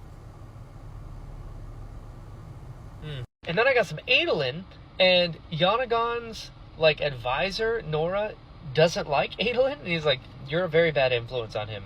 Please stop. And he's like, what? The kid needs friends. And they're like, please. He's the Emperor. And Adolin, like, really tried to explain it. And come to find out, she doesn't like Adolin because he walked away from the throne, and she thought he was going to convince Yanagon to walk away from the throne, which is so insane. Why would he do that? But, yeah. I love just how good Adolin is. You know, he's like this kid that just needs friends. He goes, all right, come on, let's go play with some shard play. And then he's like sticking up for him behind his back and just... You guys were right. Adolin just keeps getting better and better and better. And I love him so much. But now we got some interludes. And, you know, day 4 is down. So we're 40% to the apocalypse, I guess. Oof. So I just finished the Moash interlude. And... that was good. I like the not great side of me really enjoys the fact that Moash was just sitting in those emotions, because Teft was his, you know, for all intents and purposes, his friend for a while, and he killed him, and now he has to live with that. And the fact that right before he got blinded, one of the last things he saw was Teft from beyond being like, you did this. That's wonderful. I love that for him. Yeah, so he's blinded, and then Taravangian shows up to him, and he's like, hey, you're supposed to take my emotions. And he's like, yeah, I'm not going to do that anymore. Which, again, that's what you get, dude. But then This is Taravangian we're talking about, and I'm just now realizing that they are very similar. Because Taravangian was like, hey, Dalinar, if I have to, even though we're friends, I will absolutely let you die, if it's what I think is right. And Moash, I would argue it's not quite a one-to-one, because Moash wasn't like, well, I guess he was thinking killing Elhokar was the right thing to do, but it wasn't the right thing in, like, morally speaking. It was more like justice, you know? But the fact that he fought Kaladin to get to Elhokar, Taravangian's like, game recognizes game, respect. And then he called some people in, and they, like, held him down, and they, like, correct me if I misunderstood this, but did they just basically turn him into, like, an inquisitor? They said that, like, the eyes don't work anymore, and they shove stuff into his eye sockets, and he can see investiture. Moash is an inquisitor now, right? Because, what? Never would have seen that coming. But yeah, that was wild. That was wild. Now, on to the next one. So, that Odium interlude, is that the shortest, like, out of all of them? Also, is a great example of why the Jedi were like, these emotions are a real problem. We should probably get a handle on those. Because, it went from like, yeah, no, I want to protect my home, and I like this. But I haven't gone far enough. I need to take everyone out. And I was like, whoa. Yikes. Hey, everyone. It's been a few days because your boy has been sick. But I've made some headway. I am currently on chapter 66, so let's do a little catch-up. Also, it's funny because Wind and Truth is so, like, fast-paced that, like, I don't do as many, like, oh my god videos, because it just keeps going. I'm like, oh shit, and then I come up from, for some air, and then I'm like, whew, okay, let's catch up. But anyway, yeah, Gavinor showed back up, which is stressful. Also, look at this hair. What is he doing? I don't know what's going on there. Oh, wow, I made it worse. Whew. Looks like it's gonna be one of those videos. So Gavinor showed up. God, now it's gonna bug me. I'm leaving all this in. There we go. So Gavinor showed up. This is already off to such a bad start, and I'm not going to edit this out. Gavinor showed up, which is terrible and stressful, because I imagine if I'm trying to do something as important as, I don't know, save the world, to have my grandson show up out of nowhere, I'd be a little stressed, especially if we're, like, inceptioning visions and we keep on going. Yikes. So that happened. Zeth, when he was a kid, training with everyone else, and the teacher's like, oh, you think you're better than everyone else? And he's like, yeah, because I am. Like, no ego, just stating a fact was hilarious, and then made even better because he then beat his teacher. Zeth is awesome. But I'm very much curious as to what this voice in Zeth's head is, because it can't be his Spren, I don't think, because he's so young, and the Radiants, like, weren't back by then, I think. And then maybe it's, like, an Unmade that's, like, in his head, but also maybe it's, like, we have the Wind, and then we have, like, the Stone, and I think there was a third one. Maybe it's one of those, but whoever it was, could be an Unmade. The fact that it said, we've been watching you for a while, very interesting. I loved the scene with Zabra going up to Adolin and being like, I want to fight. The fact that he didn't, like, immediately dismiss her, even though she's a child, I thought was really, really cool. Like, as if I needed more reasons to just absolutely love Adolin. The fact that it was like, really? Okay. Try to knock her over. And literally put her to the test right there, so that he knew, like, I'm not rejecting you out of hand. There's a reason behind this. Like, you don't want to be the weakest link in a shield wall. And I was like, dude, good for you. Because then she won't walk away dejected. She'll be like, oh, right, well, I can be of help being a messenger or something. God, Adolin is just the best. Yasna broke up with Hoyd in a letter. Yikes. Relaine and Renarin. Everything going on with them right now is so sweet. Like, I love the, Relaine is, like, feeling kind of nervous, and he's like, can I touch you, to, like, just to calm myself down? And Renarin's like, what? And he's like, yeah, just for a second. This is so sweet. This is so sweet. And then it was mentioned that everything on Roshar thinks and has a choice. I hate this. I mean, I already don't understand the crab people. I don't understand Spren. And the stone wind thing, I don't understand that either. And now they're like, everything thinks and has a choice. I'm like, holy shit, what is this? Just more stuff I'm just putting on the pile of things I don't need to understand, I guess. And then Relaine has like a sphere, and he sees like a vision, and it's him and Renarin kissing, and Renarin's like, ah, ah. Wonderful. Wonderful. I hope that vision happens, because that's beautiful. And then Notim showed up, which was interesting. And there was a line that I really loved, where it said, Adolin, at his core, was the Blackthorn's son. And I don't know why, I love that. I love that. Because, yeah, as much as the Blackthorn was an absolute monster, his prowess on the battlefield was indisputable. And the fact that Adolin is also this, like, one-man army, and he's fighting, and there's another shard bearer, and he's like, shit, they're trying to distract me, just runs, like, everything with Adolin, I just absolutely love. But then the Unmade, the Unmade that he's fighting, called Adolin a Radiant because of Notim. So, And a lot of Adolin in this book has been like, well, I'm just a regular guy. I mean, I'm great at fighting, but I'm just a regular dude. And there's Radiance now. And, like, he sees himself as, like, less useful sometimes, So I wonder if this is a little bit of really cool foreshadowing in that the Unmade is like, I see that Spren, and he's watching you, like, just waiting for the moment to get tagged in. So, I mean, I guess we'll see. But I do love that the Unmade is like, I'm coming for you. And Adolin just goes, yeah, bring it. And then he was like, never mind, I gotta go. Wonderful. And all the stuff with the Heralds and the Oath Pact and all that. Like, so the Heralds used to serve odium? Very interesting. I'm still wrapping my head around, like, who or what the Heralds are. The fact that Jezrien was the first to make the Oath Pact, but he's also, correct me if I'm wrong, he was the first Herald to die as well, with the, getting shanked by Moash. Really interesting, everything going on with them. I feel like I'm still, like, getting pieces, like I don't fully understand it, but I'm looking forward to understanding. Szeth telling Kaladin that he's going to take himself out. And he's like, oh no, everything you've said actually makes me feel much better. I'm going to kill myself at the end of this. And Kaladin's like, what? And he's like, yeah. No, I've killed literally hundreds of people, mostly innocent, so justice has to come to me too. And Kaladin's like, I mean, technically yes, but also no. Like, this is just great. So, like, Shallan and everybody else is trying to find out who, because they keep, like, inceptioning into different visions, and they're, like, switching roles. And so they're watching, and Honor showed up, right, and did the whole pact and everything.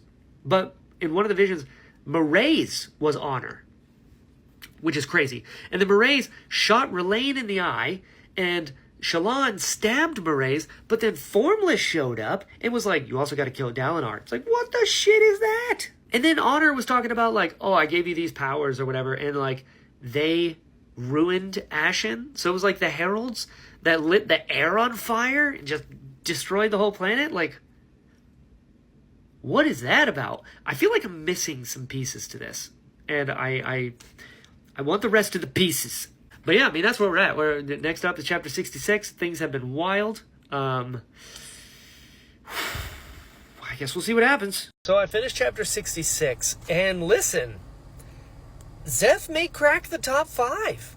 He just might. This was heartbreaking and beautiful. And, like, this chapter had so much to it. Like, it starts with Szeth literally carrying a bag of honor blades of all the people he just defeated, which is so badass.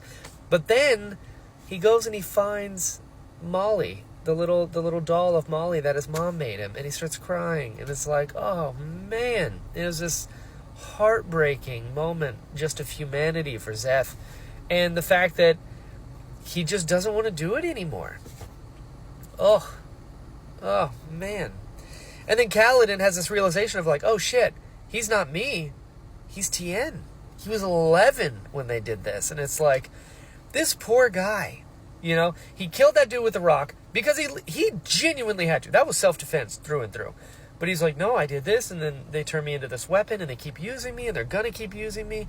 And so that's why I swore to Dalinar, because I knew if he was gonna use me, it'd be at least for a good cause. And it was like, damn. And he just doesn't want to do it anymore. That poor guy.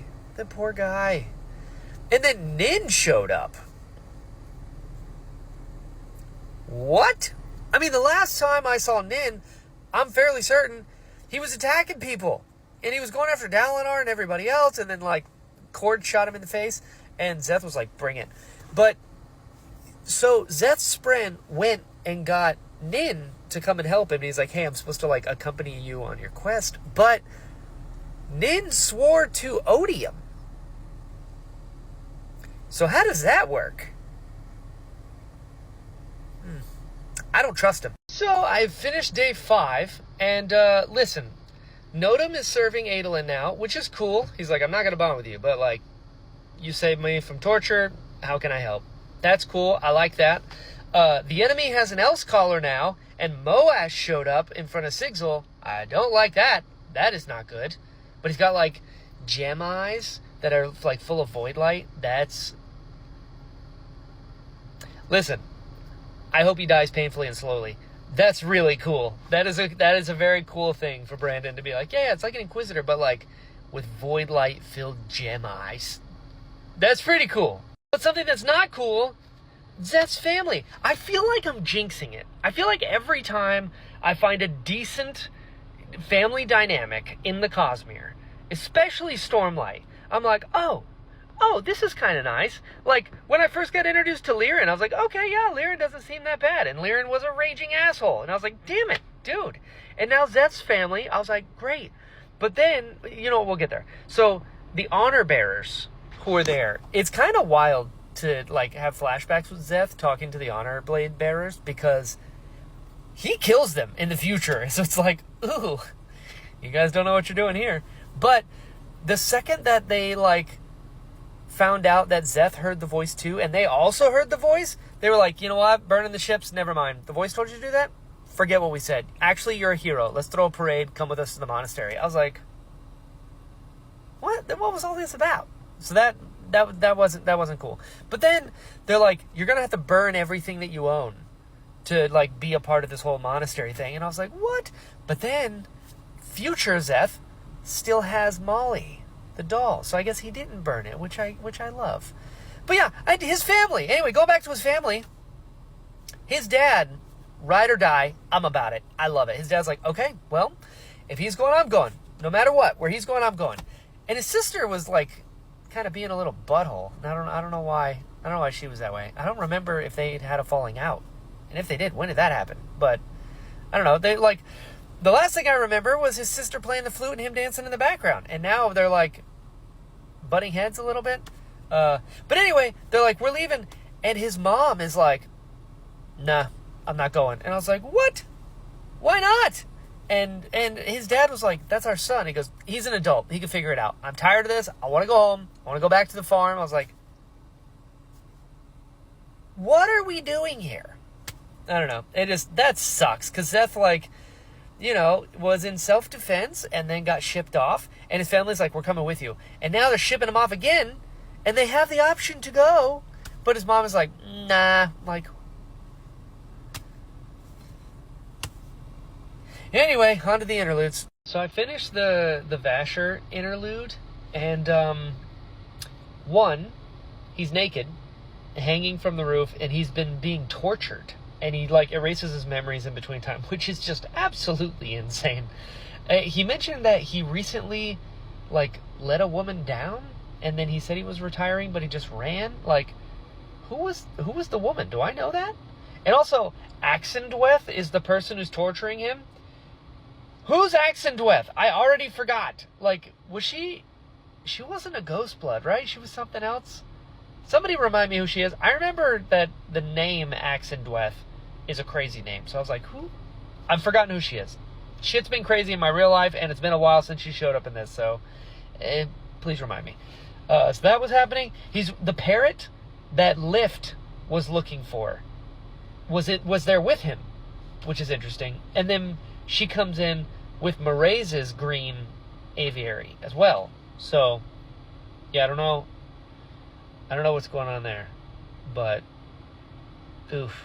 But, like, I mean, she called him Vasher, which was interesting. So I don't know what's happening there. What? I mean, I hope we check back in on him before this book is over, because, yeah, whoa. I finished chapter 72, which means there's not a whole lot of progress that has happened, but The big things are, one, Taravangian, through that interlude, he's no longer of two minds, so he's like full-on odium now. Yikes. Like, that is the worst possible scenario. Because before he's like, emotion, intellect, we'll see what happens. And now he's like, you know what? Let's lock in. I'm like, oh no. Like, I had very little faith that we were going to win this prior to now. Now, it's just like, how bad is this going to be, you know? Kaladin and Nin arguing back and forth was so frustrating. Because Nin is one of those people who, like, sees things in black and white, even though it clearly isn't, but will not listen to anything outside of it. And Zeth is just, like, walking forward while he's like, hey, talk to me instead. And I'm like, oh my god, this guy. I don't like Nin. I don't know if I've said this before. I don't like him. He tried to kill Lift first, and I was like, we have a problem. And then he's tried to kill Dalinar, and now he's, like, doing Odium's bidding because he's siding with the singers, and the singers are listening to Odium right now, so it's like, this guy sucks. The Lightweaver test was very cool. I like that a lot. The fact that it's like, hey, here's 30. Pick one out. And he figured it out with the riddle that he was, like, underneath. And then Kaladin stabbed a woman in the face. I was like, oh. Because he tried to kill Zeth afterwards. That was cool. I like that. I love that Syl helped Zeth. Because his spren is useless. And in this test, like, the fact that she's like, she didn't say I couldn't help you. I'm like, Syl's awesome. I love that a lot. I'm very worried about Formless because Shallan just keeps spiraling in different ways, and Formless keeps, like, showing up and, like, being like, hey, you're the worst. You should kill Dalinar. I did love that Dalinar. I did love that Pattern kind of talked her off the edge. And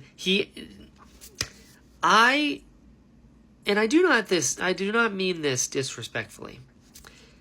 I don't think I've ever laughed at any of Shallan's jokes. I don't know why. And I'm an easy laugh. But yeah, she's just never, I don't know, for whatever reason, her humor just doesn't read to me the same. But this moment where Pattern is like, hey, you haven't hurt anyone who didn't try to hurt you first, except for Testament. That was an accident, and you're in the process of trying to remedy that. So you're actually going to be great. Don't listen to Formless, please. And she's like, how did you get so good at talking to people? And he's like, I just listen to you. And then I do the opposite. That made me laugh. That was good. That was good. Pattern. He, like, saw what she did and then just one-upped, and I was down. But yeah, now Renarin is saying for the next vision they're just going to send in some light weaving, so we'll see how that goes. I finished day 6. And you know what? So between the last video and now, there's been some cool stuff that's been happening. I was like, oh, I can't wait to talk about that. I can't wait to talk about that. This last section here, the Stormfather is such a bitch, dude. Like, everything he says now, it's like, just get out of the way. I'm so sick of him. I'm so done with him. Like, and then I think back, like, I was so excited when Dalinar first bonded the Stormfather. I was like, what? The Almighty, this is awesome. The Stormfather. He's been nothing but problems this whole time. Also, I did not think that I was going to relate to Zeth in the kind of crumbling family toxicness of all of that shit. I was like, oh, ooh, that's a little close to home, dude. Ooh. But the voice in his head was saying, like, your life means something because it's connected to me, and I've orchestrated your whole life up to this point. It's like, who is that? Because it sounds a lot like the way that Ruin would talk to people, but obviously it's not Ruin. But yeah, I don't like it. And his dad is still like, hey, you're not going to be alone. Wherever you go, I'm going to go with you, pal. Like, I love that, but also it makes me nervous. And then Shallan, in the vision, she's like light waving and shit, and she's seeing Ba Edo Mishram, who's like a Valkyrie, going on the battlefield and like finding people that are near death and like healing them and be like, it's okay, it's fine, it's fine. And then the real Ba Edo Mishram shows up and is like, I see you, bitch! Like, through the light weaving, it's like, I'm gonna rip your bones, and like, just start saying some heinous shit to her. And I was like, ooh! And Pattern's like, don't worry, we'll get you out of there, Shallan. He's like back at command. Yikes. I loved everything with Adolin and Yanagon, and just like stuff like that is like, I want an entire series just about Adolin. Like, the way that the Stormlight Archive has been, like, very much Kaladin focused, I want the next, like, 5 books of the Stormlight Archive, I want them to be so Adolin heavy, because I love him every time he's here. And he's just, God, he's just the best. I do not understand at all the Desolation and Braze and the Oath Pack is the lock, and they got surges that are from Odium, and they can fight the Fuse, but they train the human. Like, I tried so hard to grasp what was being said in that whole thing of them talking to Dalinar and be like, yeah, no, that's what this is, and we're going to leave Toln behind and all that. None of it stuck. And I was trying so hard. It's like, I need, like, action figures and, like, markers to be like, okay, this happens, and they do this, and they come back, and I'm like, what is any of it? Just, like, none of it stuck. And I went from that into this whole thing with the Stormfather, and I just... I'm so done with him, guys. I really am. And anytime he shows up now, I'm like, oh, great, you're going to get in the way again? And then the fact that he knows. He knows. Like, truly, the only thing worse than not helping is being able to help and then not helping. And just like, I'm so sick of him. I'm so sick of him. And Dalinar straight up said, like, what are you? So I'm like, okay, so that makes me think he's lying about even what he is. Maybe the Stormfather is one of the unmade that I just don't know about. And that's why he's just being the worst around here. It's like, dude, he's so frustrating. I just finished the Dael interlude, and for once, things are starting to click a little bit. First off, Dael is Yim's granddaughter, and now Yim's mom is a Radiant. She has her own shard blade and everything, which I'm now putting together is why Yim was killed by Nin, because Nin was trying to stop the Radiants from coming back, and Yim, I guess, was a Radiant, or soon-to-be Radiant, whatever it was. Or Nin killed him because he knew that his daughter was Radiant, something like that. I don't know. But I was like, oh. And then I totally forgot that group of 3 people that were looking for Hoyd in whatever book that was, don't remember now, is Bayon, Galadon, and Demu. Okay. But Demu was like a regular dude. Like, not like Hoyd, like he just is just a man. But like from Era 1, it's been like hundreds of years. So how is he still around? And he's like a world hopper, which is neat. But they mentioned that all 3 of them are scholars now. I don't remember that happening. Huh. And then you got like a Godzilla kaiju kind of sprint being like, all right, guys, we got to get, and just opens a perpendicularity. Very interesting. And Hoyd, like, leaving a note that's basically just like a dick and a middle finger is hilarious. But I don't understand why. Like, why is he avoiding them? What do they want? Why are they, they're scholars, so are they trying to learn from Hoyd? And he's just like, nah, I don't want to talk. I don't know. And also, something that I've been wondering this entire time with the Stormlight Archive is, where is Chris? Because she was so cool in White Sand, and I've been waiting the entire time I've been reading Stormlight to get more Chris. And now I'm starting to think she's not even going to be in it. Anyway, let's keep going. Hold the phone. Hold the phone. The first sentence of this Odium interlude said Odium was teaching Dalinar his lessons. Is Odium behind this Stormfather shit? Damn. Taravangian.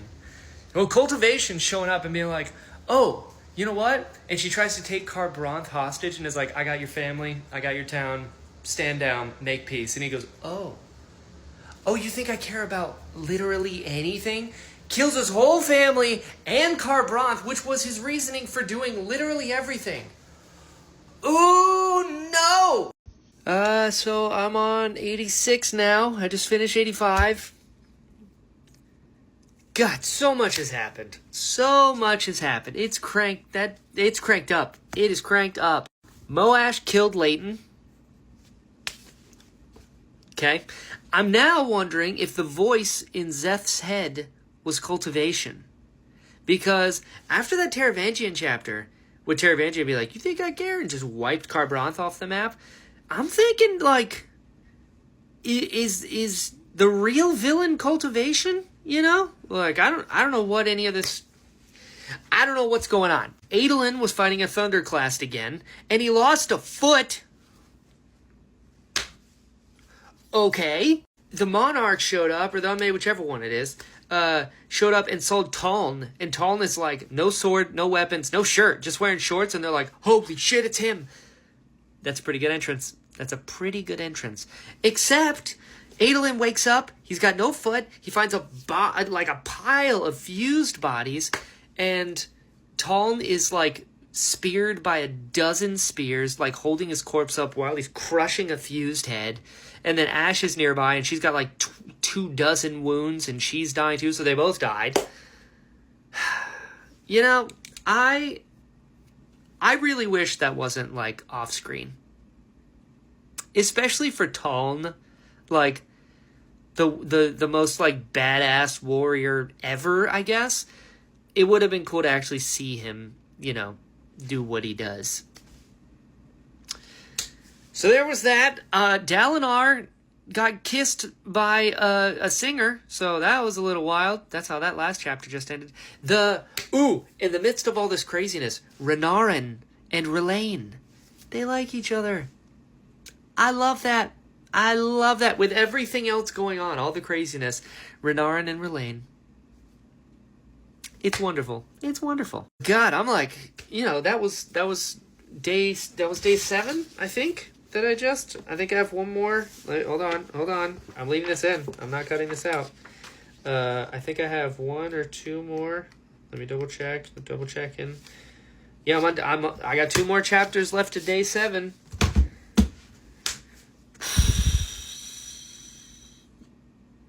Damn. What's next? This keeps getting worse and worse and worse. I just finished day 7. And, like, where do I even start? Honor in the past was like, oh, we can make peace with the singers. And he, like, brings the Gareth and his girlfriend over, and they're like, hey, look, we can have peace and whatever. And he's like, yeah, totally. And then he turns her into a parchment and is like, this is how we have peace, by completely turning them into servants. Like, what the shit, dude? No wonder that heralds broke all their oaths. It's like, yeah, this guy's an asshole. That's why. Just, what? And the Stormfather... Guys, we're not at Amaram level. I'm just going to say that. But we are really close to Sadeas level of, I am just sick of this guy. He keeps getting worse. This happens. He sees the vision. He's like, Dalinar, you've seen too much. You know what? I'm going to stop protecting you from Odium. I hope it was worth it. And then just sends him to Odium? Like, what the shit, dude? God, he just... And then Odium saying like, oh, why don't you stay where I put you? Where I put you? What does that mean? Because this was, if I remember correctly, which is a stretch to be honest, this was Hoyd's idea. And it was Hoyd and like the Stormfather, and the Stormfather's like, oh yeah, no, that you don't want to be this level of honor, whatever he said. I don't even care what he says anymore. That's day 7. We have 3 more days to go until the big fight. And now, I've had no faith that they're going to win before. And now with this is like, what's the point? God. Pardon the haggardness. I'm currently scrubbing floors. But I just finished the lift interlude.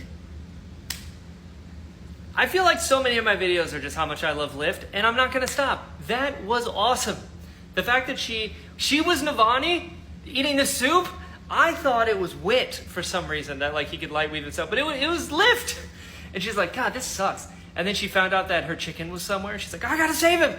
And it's at the same place where Vasher was, and she saves both of them. This is amazing.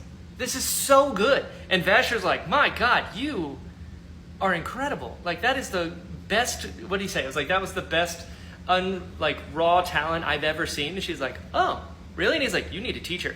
Vasher's gonna teach Lift? Yes!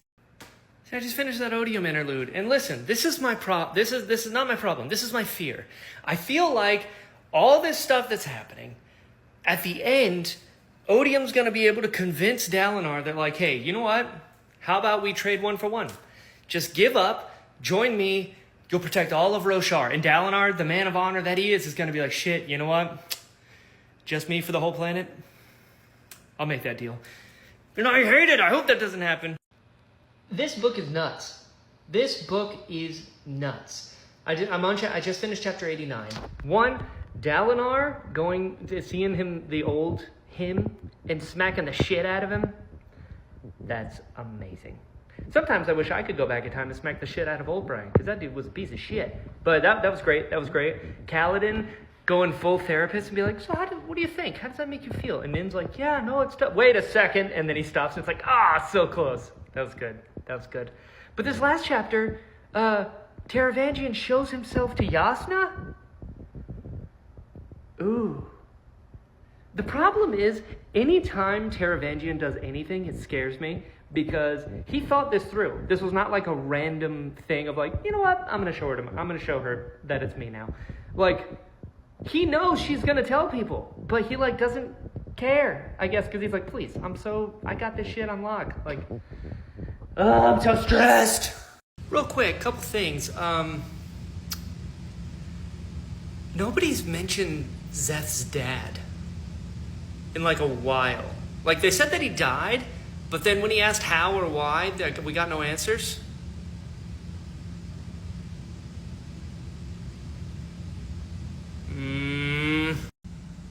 His sister? His sister is the Dustbringer? Oh, come on. Also, that's a really cool entrance to have like fire feet swinging fire like Rengoku shit. Like that's cool, but that's not cool. It's his sister. Oh no. What was that? Elad's saying that like Jezrien is supposed to like retake up Jezrien's place. What? Hold on. She's saying that Jezrien's dead, so they're holding an audition for Zeth to take his place as the King of the Heralds? Who? Who's doing what? Who's they? It was... Oh boy. Hold on. It's like, is Taravangian doing something to where like he wants to send all of the fused to Braze and make Zeth be like the new Taln because he's so good at fighting? They're like, we'll just put him in there and that'll take it. What is happening right now? What is this chapter? First, what is this book? Now, what is this chapter? Nin is behind it. He knows. And he's like, oh, yeah, you're going to be one of us. Who knows? I've heard I'm crazy. Whatever. And then his dad isn't the last one.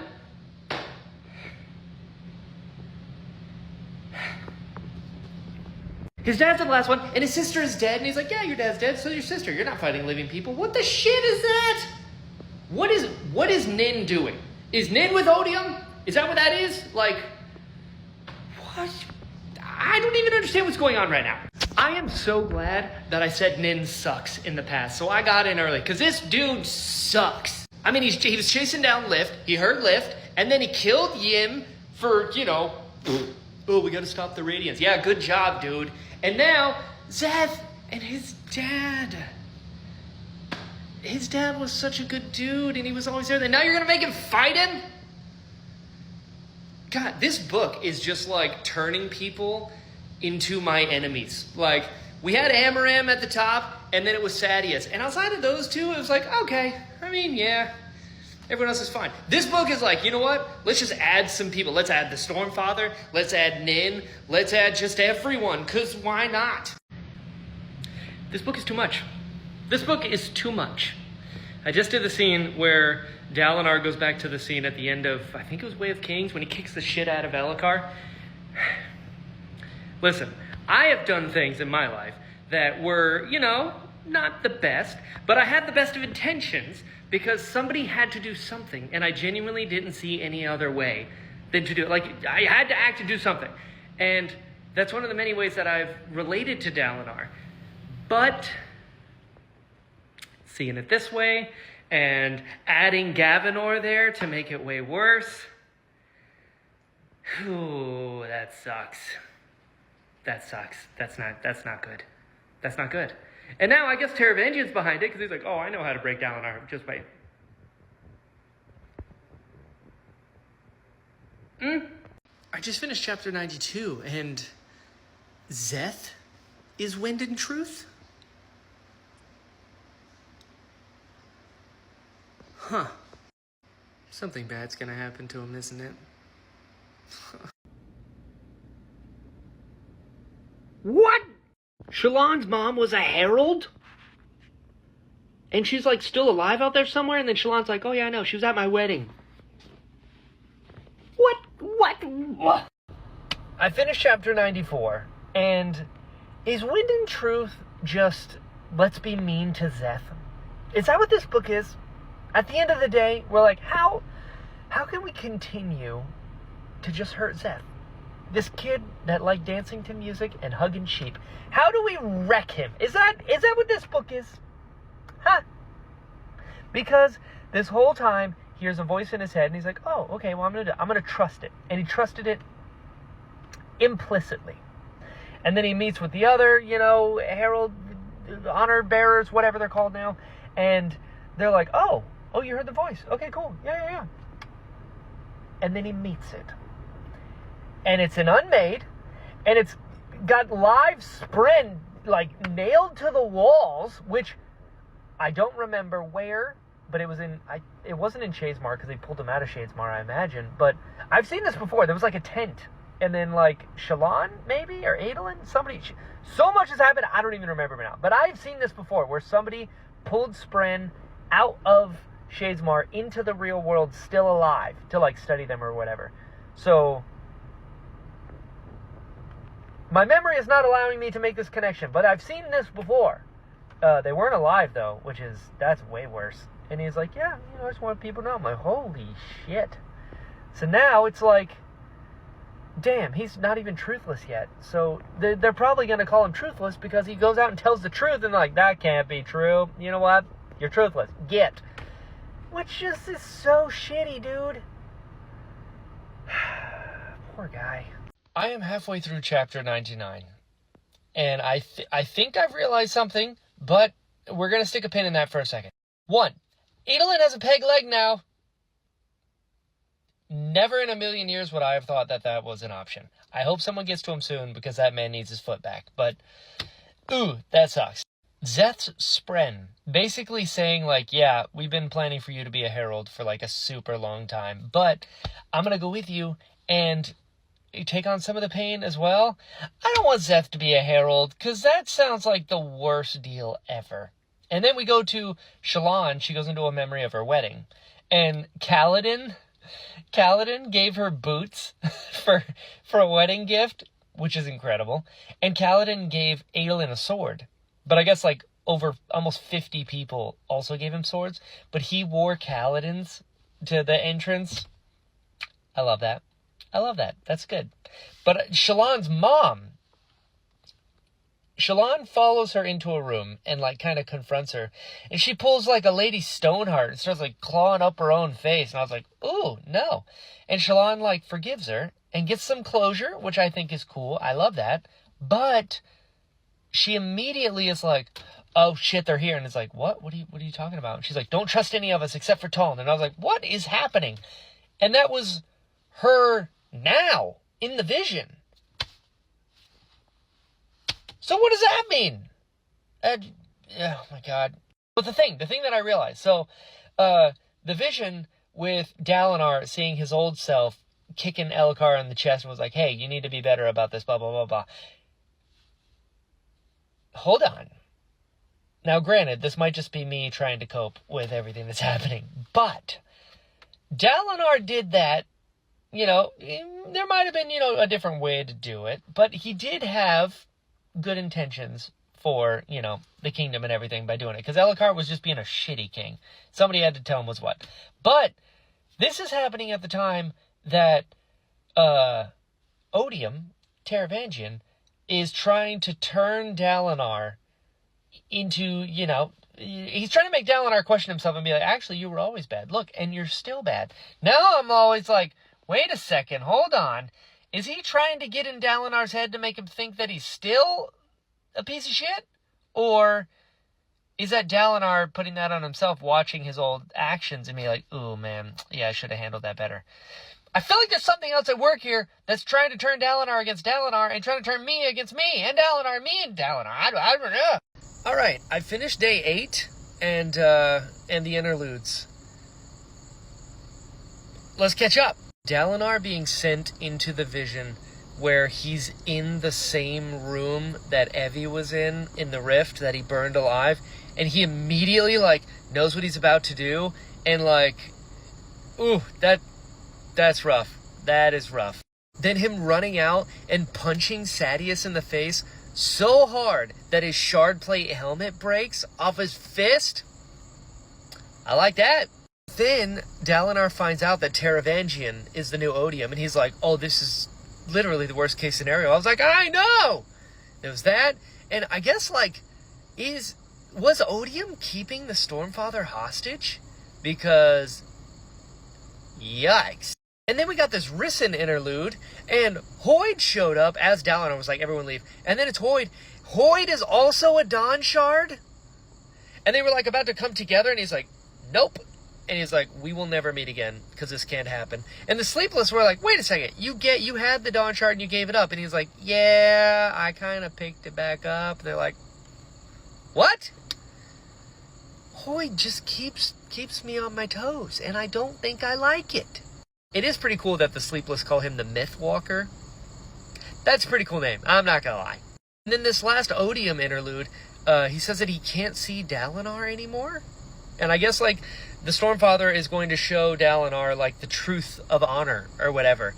And now he took him somewhere that Odium can't see him, so... I mean, listen, I'm done with day 8. Day 9 is next. There's only 10 days, so... I'm stressed. Hey, friends. It's been a little bit because I've been making my way through it. And, I'm on... Oh, shit. I just looked it up. Hold on. We're going back. I'm on chapter... Stand by. We're going. 112. I'm on 112. And I'm confused for so many reasons, but we're gonna back up a little bit. Number 1. So Tanavast killed Adonalcium? Or did he kill Honor? Because he said, like, my predecessor with this power. So I was a little confused about it. Also, he was in love with Cultivation when they were humans? And Cultivation is a dragon? Where did that come from?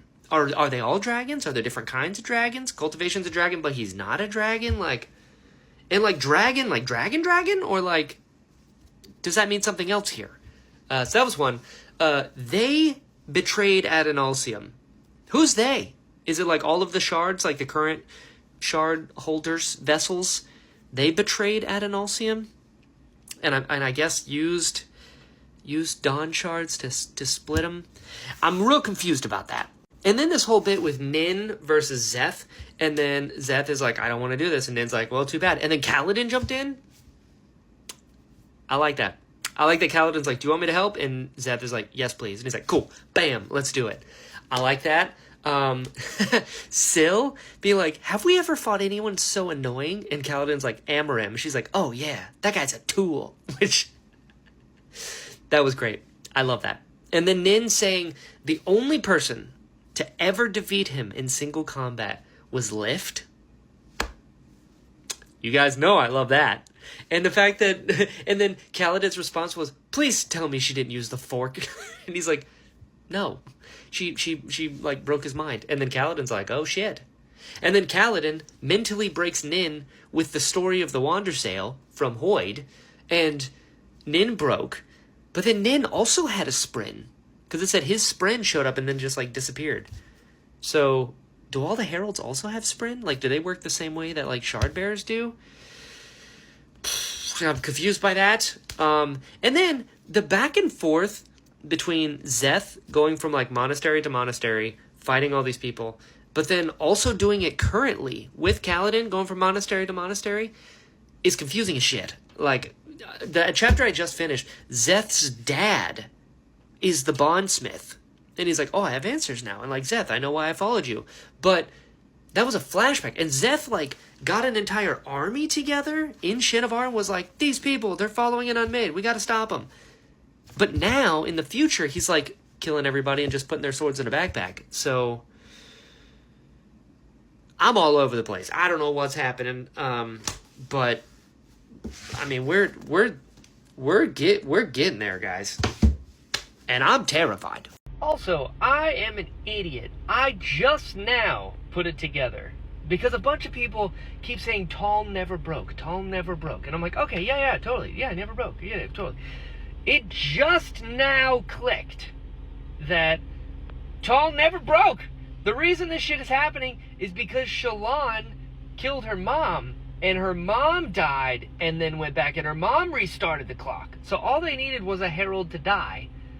And that restarts everything. And Tall never broke. So technically, it would suck so bad to be Tall, because he's been enduring this torture for thousands of years. And then Channa shows up and she's like, hey. And he's like, what the shit, dude? Wow. Shallan really did ruin everything, huh? Hey, so I'm on chapter 119. And, I feel like all of my fears were warranted, being afraid of Taravangian being Odium. Because this scene with him showing up to Yasna and Queen Fen, and him just, like, arguing with Yasna, and, like, Queen Fen is slowly starting to go away, and, like, and Yasna realizes, like, oh, shit, he's, like, legitimately finding a way to convince her. And eventually, he does make Yasna admit that she would do pretty much anything to save Alethkar. And Queen Fen's like, you know what? You're right. I'll sign. And I'm like, dude. I knew this was such a bad idea. But then it kept getting worse. Because Yasna wanted Elhokar's wife assassinated. I don't know if I knew that prior to now. But I was like, oh, yikes. I mean, she didn't go through with it, sure. But also, like, that's tough. I am curious as, like, if I don't know this, somebody explain it to me. If I'm going to find out, then don't tell me. But I still don't understand how Odium got trapped on Roshar. Like, I'm getting the flashbacks with, you know, honor and cultivation and Odium and that kind of trifecta thing going on. But I'll be honest, I kind of wish this didn't, like, bounce back and forth all the time. Like, I wish it was just all the stuff with them and then the stuff with, you know, the regular people. Because those flashbacks, with Zeth's flashbacks, with Zeth in the place where he's having those flashbacks, and it just, like, I don't know, it gets a little jumbled for me. But yeah, I mean, listen, Taravangian controlling all the ports, immediately being, like, tactical about it and being like, hey, Fen, here's the deal. Even if I lose, I have the ports. You're not going to be able to trade with anyone. I'm like, shit, I never would have thought of that. He just... You know? I am very glad that Zeth, when he was made truthless by everyone... Also, Posen sucks, but I'm very glad that his dad didn't turn against him, because that was something, with his dad being a bondsmith, I was really worried that at the last second he'd be like, well, Zeth, that's what happens. You're truthless. His dad legitimately was, like, heartbroken with the sentencing. As sad as that was, it could have been worse if his dad, like, didn't care anymore and turned against him. But he didn't, so I like that.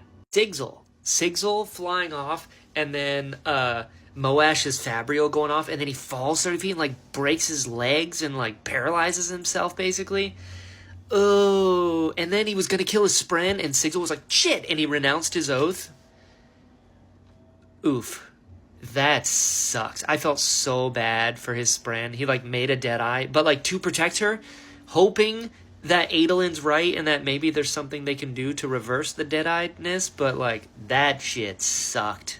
I did love that after that happened, the Lopin came out of nowhere and just, like, tackled Moash and then broke the Fabrial.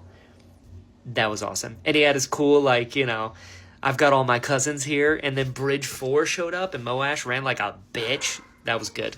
But I'm like, listen, we still got, like, days. We still got a day and the rest of this day and some interludes left. And just, like, what is going to happen? Because he's got control of half the map. And Dalinar's still stuck in the spiritual realm. So, like, I just finished chapter 119. And listen, I understand that, there's a little bit of redemption going on with Nin. There's a little bit of, humanity given to him. My man tried to kill Lift, alright? And then tried to kill Zeth. And then tried to kill Kaladin. You try to kill so many people that I know, you gotta go. You gotta go. I did like that he just gave up the Honor Blade to Zeth and was like, here, you hold on to this. Although he's in the middle of, a mental breakdown. But Ishar, the bondsmith, was the one in Zeth's head the whole time. And Nin knew this the whole time. One thing that I have realized in a lot of Wind and Truth, and I think specifically Stormlight Archive as we get later on, everyone is lying by omission.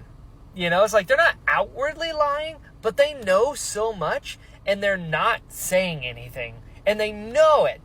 The Stormfather, straight up lying by omission everywhere. Nin, lying by omission. Everyone is well, I mean, yeah, I've known this entire time and that would have made your life a whole lot easier. But I'm just not going to tell you. I'm what are we doing? But, I mean, hey, Ishar wanted to make new heralds, I guess to give them all a break. And Zeth is the perfect replacement. But now Zeth is going to become a herald? I don't know where this is going, but I am nervous. So now I just finished 120, and Honor and Odium clashed. They fought for a second, and tens of thousands of people died. And then there was a fourth moon of people that the gods couldn't see. What is that about? And then Race does not give a shit. He's hey, I haven't slaughtered children, and I could, which is wild. But then Ba-Ado Mishram wants to make peace with Honor outside of Odium? Way back thousands of years ago? And she's still, well, now she's crazy talking about ripping Renarin and Shallan apart. So I don't know what that is, but I'm gonna be completely honest with you. I have not thought about any of the epigraphs in this book whatsoever. I gave up on trying to put that shit together 100 chapters ago. I just finished chapter 122, and listen, I once again am kind of confused. So let's dive in. Ba-Ado Mishram is the one that locked away Odium, I guess. I don't know how. And she said it was said that she took a perpendicularity. I don't understand what any of that means. Honor, at one point, asked for Adonalcium, and the wind responded and said, not entirely. And I was oh, okay. Huh? Listen, I'm really starting to think the shattering of Adonalcium was a terrible idea. They should not have done that. And now we're all paying the price for it. And I don't like it. And then Honor and Odium come to a semi-agreement because Ba-Ado Mishram is become an absolute menace to Race. And he's you know what? You capture her and we'll call a temporary truce or whatever, and then we'll do champions way later down the road. So, okay, so Honor was behind Ba-Ado Mishram becoming trapped in the gemstone, I guess. But then Ishar has gone kind of nuts, and he's currently pulling Spren out of Shazemar and nailing him to the wall. God, there's so much going on here. Although, in the midst of all of this craziness, R'Lain and Renarin, that was so beautiful. They got a kiss, and Renarin went for it, and R'Lain was whoa, are you sure about this? And he said that he doesn't want him to get hurt, and Renarin was are you gonna hurt me? And he's no. Oh, it's so beautiful. I love it so much. I finished 123, and again, I have no hope. I have no hope at all in how this is going to end. Because Taravangian just showed up to Yasna and essentially was hey, I was always going to get Thalen City. Also, those Fabrials that you have that warn you of fused? Not real. Those are my guys. I know exactly where the secret council is. I was going to kill everyone, but it is better that Queen Fen decided to come willingly. And I was oh my God. And then he tells Yasna, hey, you know what? You could just join me, and then I'll make you fused, and I'll make you immortal. She's absolutely not. And he goes, don't you want to keep me in check from, committing atrocities? And I'm shit. That's tough. Because, yeah, it would be better if you were there to try and stop him from being worse when he goes to the Cosmere. And he basically offers Yasna Roshar.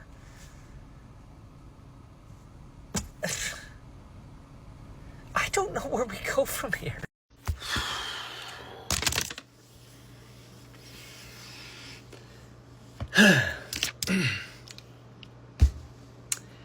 I just finished day 9, and I am stressed. Backing up a little bit, are the shards themselves sentient? Because it talked about, like, the Shard of Honor wanted this, or, like, the Shard of Odium wants this, and the Shard, like, wanted a different vessel. You know, so, like, what? And the Stormfather has been looking for a champion for, like, thousands of years to fight Odium? Like, what?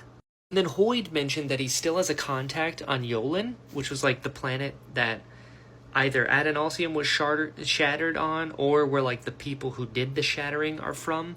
He still has, like, someone there. Okay. And the Monarch, the Unmade, the Monarch, has shards now. That's the worst thing ever. But Adolin...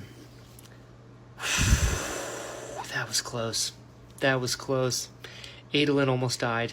Like, for real. To the point where he was like, I just need to see my dad one more time. And I was like, oh. But he's okay. He's okay. Yanagon was like, I'm not leaving without him. Go get him. And they did. They got him. Oh. What is this last day gonna be? So I just finished the interludes. And, the mink, his name's Dieno, which is pretty cool. He's about to get executed, and he's like, really? Beheading? Like, grab a mallet. I like, do something cool. And they're like, oh, and the second they look away, he's like, ugh. I love how squirrely he is. And then a giant, chasm fiend monster, what did he call it? Something, great shell, busted in. I'm curious, is that Venli and her people? Because they were riding those things. Were they in the area? I don't know. And then the Odium interlude, Dalinar got spit back out into the physical realm, which is interesting, because I'm assuming all of the Tanavast cultivation visions were being shown to Dalinar, because he's like, I'm going to show you what happened. But also, like, maybe I just didn't put it together. What was the big thing that was so absolutely terrible to where he would just lie to Dalinar this whole time and just not... I don't know, but here comes day 10, I guess. This day 10, the POVs, Dalinar, Adolin, Zeph, Kaladin, Shallan, Navani, Renarin, Relaine, Yanagon, Mraize, Venli, Nael, Sophrena, Taravangian, Sigil, Yasna, and Wit. Who's left? Also, well, that can't be good.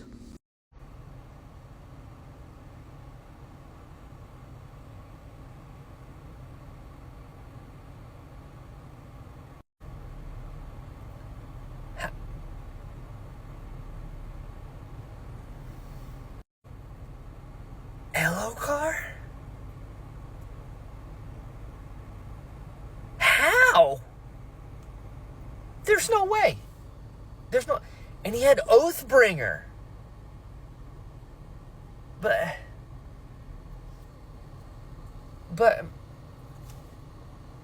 How? What is happening right now? I'm halfway through chapter 130, and... Odium's champion is Elokar. And he is Oathbringer.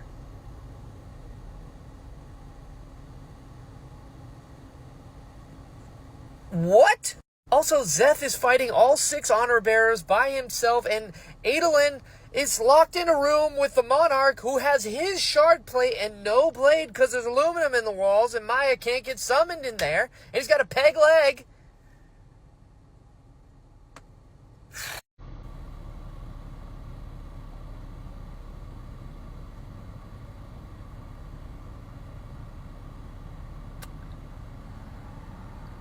Taravangian may be the most evil character I have experienced in a book ever.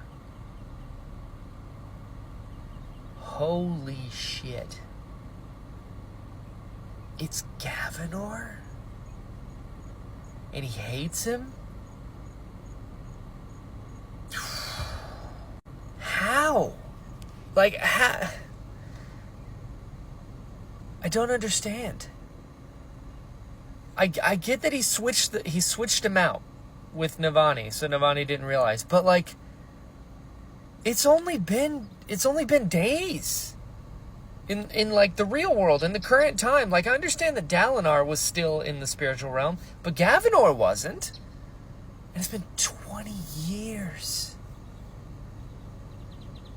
Oh man. And you know what's worse? There's no way Dalinar is gonna hurt him. I don't want this to happen. Alright, I just finished chapter 133, and I'm about to go to sleep because I need to end on a high note before these last 100 or so pages. So, oh god, given everything that just happened, we're gonna back up a little bit, and then shit, I don't know what we're doing. Hold on. Okay, backing up. Adolin and Maya, their conversation when Adolin was saying, like, storm you, and Maya said it back to him.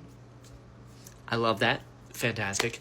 Adolin and Yanagon's plan of sneaking back into the throne room. Fantastic. I love Adolin and Yanagon's relationship so much. He's like the big brother Yanagon always needed, and that is delightful. The fact that Ishar is basically behind all of this, like, I mean, like, Odium is too, but it seems to me like Ishar is, like, just as bad in some ways, which was very surprising. The fact that Zeth's sister and dad are both, like, human fused now, that sucks. That sucks. That was a very cool line with Hoyd as Dalinar was walking up the steps, and he says, we're not sending a soldier up those steps, we're sending a king. And I was like, shit, yeah, you are. I love that. And then Abadai, the monarch, was on the throne. Scared the shit out of me because I was like, oh no. And he locks the door behind him, and then Adolin can't summon Maya because of aluminum. But the chapter I just ended, his spren left Abadai and then joined him, and they're just like, sir. Amazing. I love that so much. All of the stuff with Zeth, though, he's taking on 6 honor bearers by himself, and Ishar's just like, yeah, let's see him. He's got to be humbled. And it's like, what? And then Kaladin's like, shit. He's like going through his phone book, being like, do you know this one? And he's like, yeah, I wrote it. And he's like, okay, how about this one? And Ishar's just like, I don't care about Hoyd's stories. Can you stop doing whatever this is? Insane. Shallan attacked Formless with the knife while talking to Mraize? Okay. All right. Okay. But Zeth just said the oath. The next oath, which is fantastic. I love that. He found out that basically his dad and his sister and everybody else, they're just like puppets that Ishar is like controlling. So, oh god, the fact that it's Gavinor, I mean, that is horrific. And just Dalinar, the fact that Dalinar has tried so hard to become a better man, you know? And Taravangian just keeps replaying all of this shit that he's done in his past, and he's showing other people, be like, hey, by the way, that's who he is. It's like, that is the worst. I just, oh my god. I love that Adolin was able to kind of literally get underneath Abadai's armor, which is actually his armor, and stab him in the eye. I was like, great. The fact that he was like, he recognizes that he is both Dalinar and Evie's son.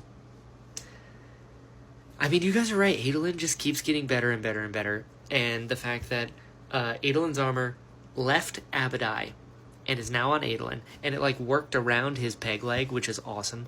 Yeah, and Zeth said the next oaths. So I'm gonna go to sleep on that note, because holy shit, this has been insane, and I don't know where it's gonna go, and I'm terrified because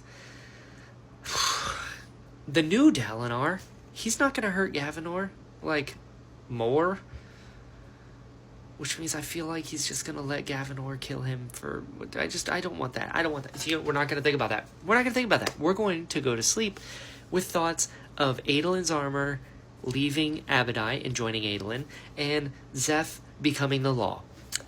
Good night. So Formless was Eotil this whole time? Damn, that's good. I mean, honestly, on the part of the Ghostbloods, that's kind of genius. But Shallan, she's like, I moved past this. I love that. I also love Yonaghan is like, okay, all right, let's do this. And Abadai's body comes flying out of nowhere, and then Adolin walks in and crushes it, and he's like, Your Majesty, I have your shard blade. That's so cool! And Zeth skipped a step. Who knew you could do that? Although with Shallan killing Eotil, Mraize was like, oh, I'm free. So okay. But then Shallan's like, hey, listen, you don't have to do this. You could be cool. And he's like, nah, honor bound, sorry. So I don't know what this is gonna I feel like Shallan's just gonna kill him. And honestly, I ain't losing sleep over it. But now I'm just like terrified for everyone else. I'm on chapter 135, like halfway, just finished the first little like Adolin's bit. Guys, I say it every time. You are right. He keeps getting better and better and better. I was over here thinking that Maya going off and then leaving Adolin and then coming back, I was under the impression we were going to have like a Helm's Deep kind of thing. But instead, we got a Battle of Pelennor Fields with an Army of the Dead thing going on. This is awesome. It's Maya leading an army of the dead for Adolin and be like, whatever you need. And they're like, yeah, we're the like originals from back when, the Watchers on the Rim. I'm like, oh shit. And he's like, I love that he's like, I can't ask for more. And they just point to his foot. And he's like, yeah, okay, no, that's fair. I just need 9. And Adolin being like, let's do this shit. And they're like, what are you talking about? And then blades appear with helmets on them. That is so cool. And I love this idea of like promises over oaths. Just the best. Adolin. That's it. Love the kid.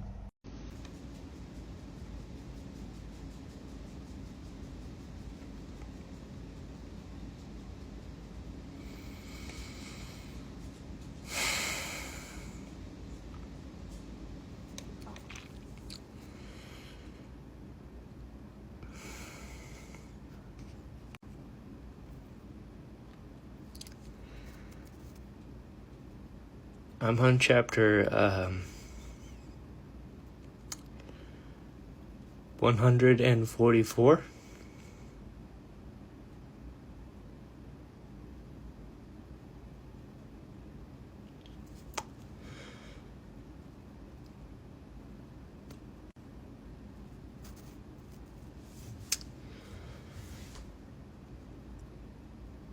And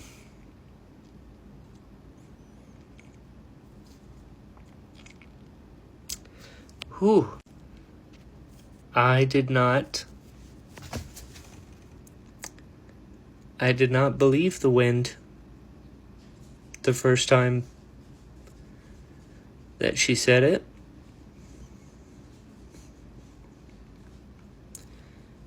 But then she said it again.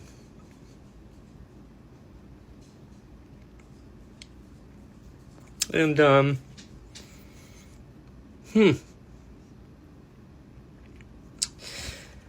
that's it.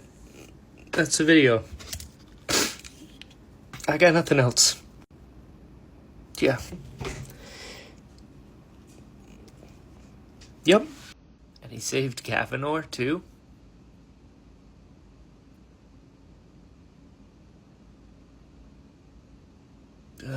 I finished I finished chapter 145. I'm stopping. I need to be unconscious for hours.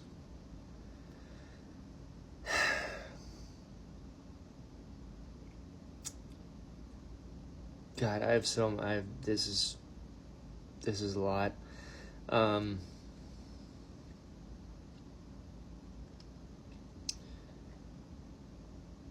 The Blackthorn is now serving odium, and he's like a spren of what's left of Dalinar. I hate it so much when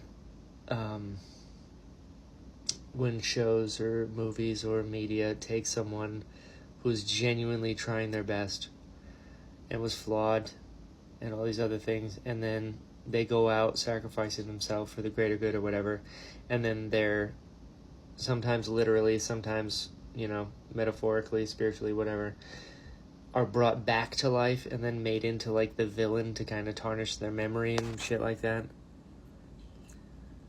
And I don't want to think about that possibility, so I'm going to sleep. That shit sucked.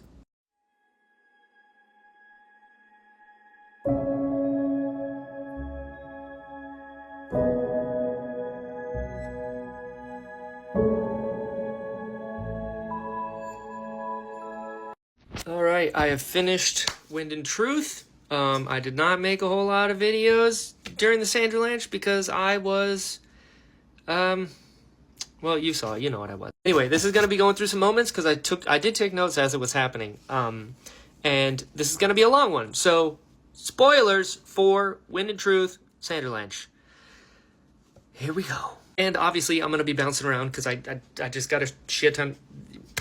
You know what's happening. This is chaos, all right? You've read the book. So Szeth broke his bond with his spren because he was just, not being very helpful. Which, honestly... There's another spren that wasn't very helpful either. Which, actually, oh shit. Hold on, we'll get there. So Maya saying, let's kick some fused ass was pretty cool. I like that. 10 full shard bearers. And Notim was able to, make a deal with the spren. And the fact that these shard bearers were able to do all of this, without oaths, they could summon shard blades. That was awesome. I loved all of that. God, I can't even, talk about the duel yet, but I'm gonna. Taravangian offering Dalinar the shard blade and calling Gavinor's son. And he just wants him. He's like, hey, just join me. Come on. You're not gonna win any of this. So, come on. And Dalinar just being like, I don't know what to do, which is just frustrating. But anyway. Shallan, she took down Mraize. Awesome. Was able to, sleight of hand him into an early grave, which is fantastic.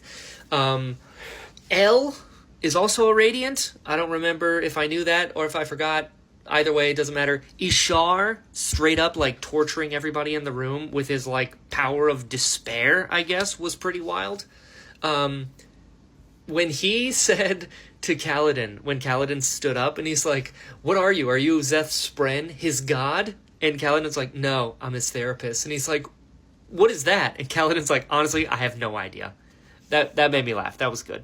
Kaladin saying the next oath, and the wind accepted? I don't understand how that works, but that was awesome. And the fact that he, opened up his own sort of tank of Stormlight, and Szeth was able to use Nightblood because of their connection, and it just, siphoned the power from Kaladin. That was really cool. Szeth being able to give his family peace was heartbreaking and beautiful. Nightblood took Szeth's arm and Kaladin's fingers. That was crazy. I didn't see that coming. Renarin and R'Lain releasing Ba'edo Mishram was wild. Dalinar did become Honor, which was cool. This scene where Dalinar was going to go and fight Taravangian, and he felt all that, and he's like, all right, we're doing this, and then he backed off and was like, oh shit, hold on a second. And then he got into that vision with Noradin, with Noadon, and they're just having bread. And Dalinar is being called by his name by Noadon, which was really interesting, because that's current, but also not. I still have no clue how any of that works. But the fact that Dalinar was like, hey, bread with butter is pretty good. And I was like, I like that. Yeah, Dalinar became honor, and like cultivation, what was she doing before he said those words? Because there's something going on with cultivation. And then after what happens next, she just like dipped and left Roshar, which was kind of wild. So I don't know what's up with her, but I got bad vibes. Dalinar saying that like he can't solve the problem, but everybody else can. I was like, wait, whoa, what does that mean? What does that mean? And then he renounced his oaths to the Stormfather while holding the Shard of Honor. I was like, what is happening? The fact that he destroyed Honor and he was like okay with it, because I guess he understood the plan in hindsight now. But Taravangian then took the power of Honor and became Retribution. Like this whole other thing. And so Dalinar, at first I was like, he doesn't trust Taravangian. There's no way. So he got the 2 shards hoping that the other gods would notice, like, oh shit, this is a problem, and they all would have to come and fight. Is pretty brilliant. I love that. I love that. I keep like getting close to touching this and it still hurts. But yeah, it was a good plan. It was a good plan. And it worked. Kaladin being able to use his honor as deadline again was cool. The Spren are now part of Odium, which is a little wild. Kaladin's a herald now, replacing Jezrien as the leader. That's cool. I like that. And I like that he, being, the Rosharan therapist now, he can actually help them. I'm still a little confused about the Oath Pact and how, I guess because it was an Oath Pact with Odium before, they're like, okay, well, here's the deal. You're going to go back and get tortured, and then when you break, it's going to restart things. But now, because it's not an Oath Pact with Odium, they actually get, peace. Which is really interesting. I'm really glad that that's a thing. Dalinar, he's gone. He's gone. I will be completely honest with you. I was outside walking when I got to that chapter where the wind said that Dalinar is dead. And I'll be completely honest, I didn't believe it. I was like, nope, that can't be true. There's no way. Because he when the storms collided and he got up and he stood up to face the storm, I was like, okay, shit, yeah. And it mentioned that he got bloodied up. I'm like, that's okay. He can handle it. I was 100% in denial. I was walking outside and I stopped. And I was like, no, there's no way. I kept walking. And then when she said it again, it really sunk in. And, well, you saw how that went down. On that note, I'm very sorry for anyone who I might have spoiled something for in that, because I'll be honest with you, I wasn't thinking at all in that. I was just absolutely suffering. So I didn't put captions. I didn't put the spoiler tags. I didn't put anything. I was not well. I mean, you guys have seen. I've loved Dalinar since day one. He's been my guy, and that hurt real bad. And he saved Gavinor. For his last act, he saved Gavinor. And that's who he is. Now there's no Stormlight at all, which is crazy to think. There's no healing, there's no surges, there's none. That is nuts. And Dalinar got to use his, I'd call that a bargain line. It's wonderful. It's wonderful. And now this Blackthorn thing. I understand that Dalinar himself is gone. He got to say bye to everyone, kind of, and then he went into the beyond, with Vin and Elend and everybody else. I still don't understand this, identity and, visions and shit, but the fact that the Blackthorn, the idea of the Blackthorn, which is not Dalinar, the fact that he lives on and now he'll serve Odium, but that Blackthorn in the vision is a spren of Dalinar, I guess. I kind of mentioned it in a video, but nobody else knows that, So if somehow the Blackthorn Spren, is what I'm going to call him now, if he goes back to the real world and starts being an absolute monster, people aren't going to think, oh, that's Dalinar, or that's the Blackthorn. That's not real. They're going to think that's Dalinar, and that he is now a champion of Odium, and I hate it. I hate it when that happens. It was if anyone ever watched Vampire Diaries, Alaric was my favorite character. Which I'm now realizing I should just stop having favorite characters because these creators are just going to break my heart. But yeah, so the idea that the Blackthorn could be used to tarnish Dalinar's reputation even more so, or the new man that Dalinar became reputation, is heartbreaking. And I hope that doesn't happen, but I guess we'll see. And you know what? I just realized I don't have time to talk about all of these things. So I guess we're doing a two-part Sanderlanche thing. So stay tuned. Another one coming right after this, because all right, part 2 of the Wind and Truth Sanderlanche. After all the craziness with the fight and everything, Wit showed up to Sigzil panicked because Odium's now like released, and he's like, he's coming for me, I promise. I kind of have a Dawn Shard. Take it, because he cannot know that I have this, because if he does, it's going to be a real problem. And Sigil's like, what? He's like, just do what I'm saying. And he takes it, and then Odium shows up, and Hoy's just like, oh, hey. And boom. Immediately, no words. I was shocked. I was like, oh, shit. Did they just kill Hoyd? Spoiler alert, they did not. So that happened. Navani and the sibling are now in stasis in Urithiru, which is not good. And like the people in Urithiru are stuck.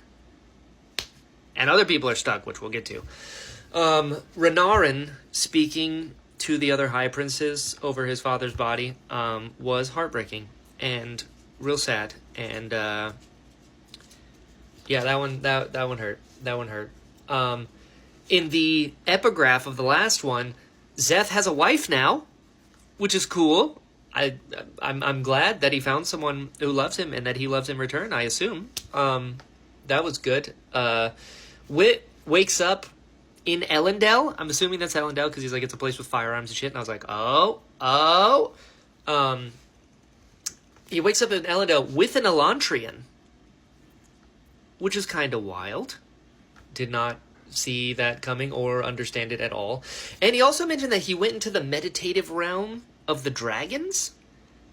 There's a meditative realm? So now we've got like physical, cognitive, spiritual, meditative dragon realm? What the shit is that? And then he understood like, oh, Dalinar's good. He's really good. And I was like, I know. Adolin isn't getting his leg back because there's no more Stormlight. Because Honor's gone. I didn't see that coming at all. Zabra is a shard bearer. I like that. That's cool. Adolin seeing the sun come out and saluting his dad is just as heartbreaking as Renarin's like eulogy. That sucked. I'm so glad that Dalinar in his last moments like sent out like messages to everyone that he was proud of them and that he loved them and that he was sorry and all that stuff like that. That was. I'm glad that happened. Cultivation left Roshar. I don't know what she's doing, but honestly, she is no friend of mine. Shallan is trapped in Shadesmar, which is crazy, and I'm pretty sure she's pregnant because she like reached for her stomach and was like, I have to survive for more than me, and I'm like, oh shit. Shallan talked to Thydakar.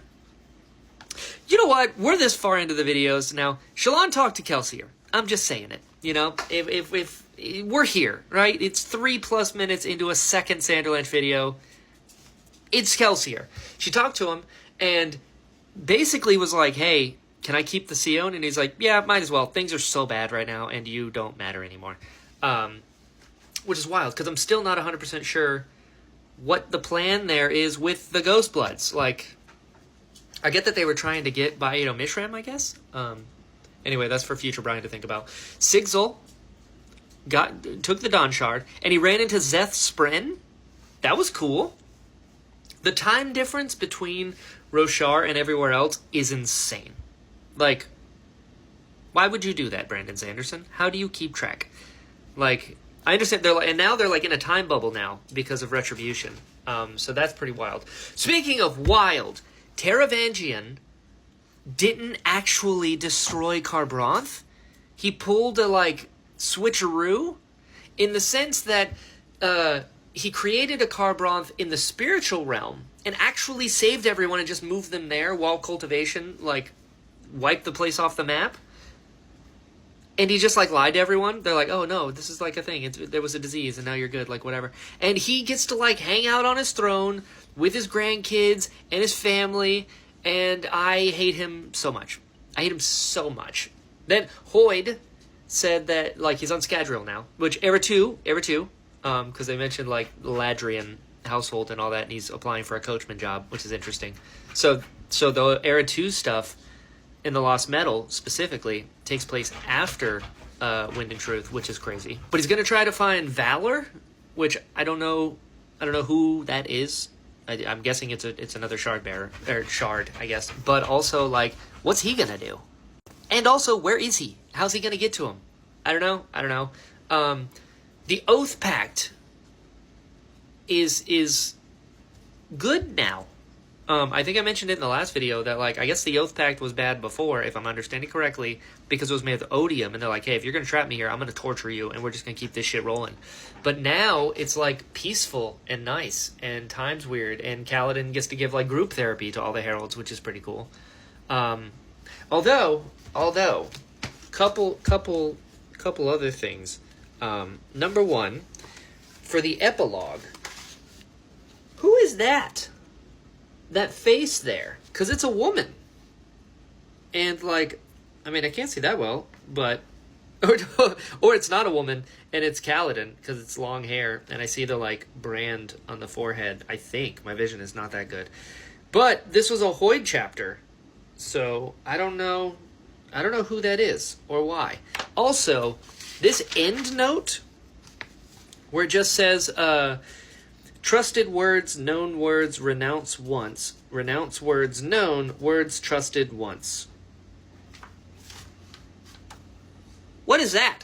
What am I supposed to do with this? And then it says, Kedic discovered inscribed in the stone on the top of Urithiru following the contest of champions. It is believed not to be in the hand of Dalinar Kholin, but possibly in that of some spren or divine manifestation. This is disputed, for the Kedic is not fully symmetrical, but has the extenuous word left below on its own line as if divided by the poem. It leads to imperfection, which is presumed no divinity or spren will be capable of such an egregious error. What does that mean? I don't know, and I don't like it.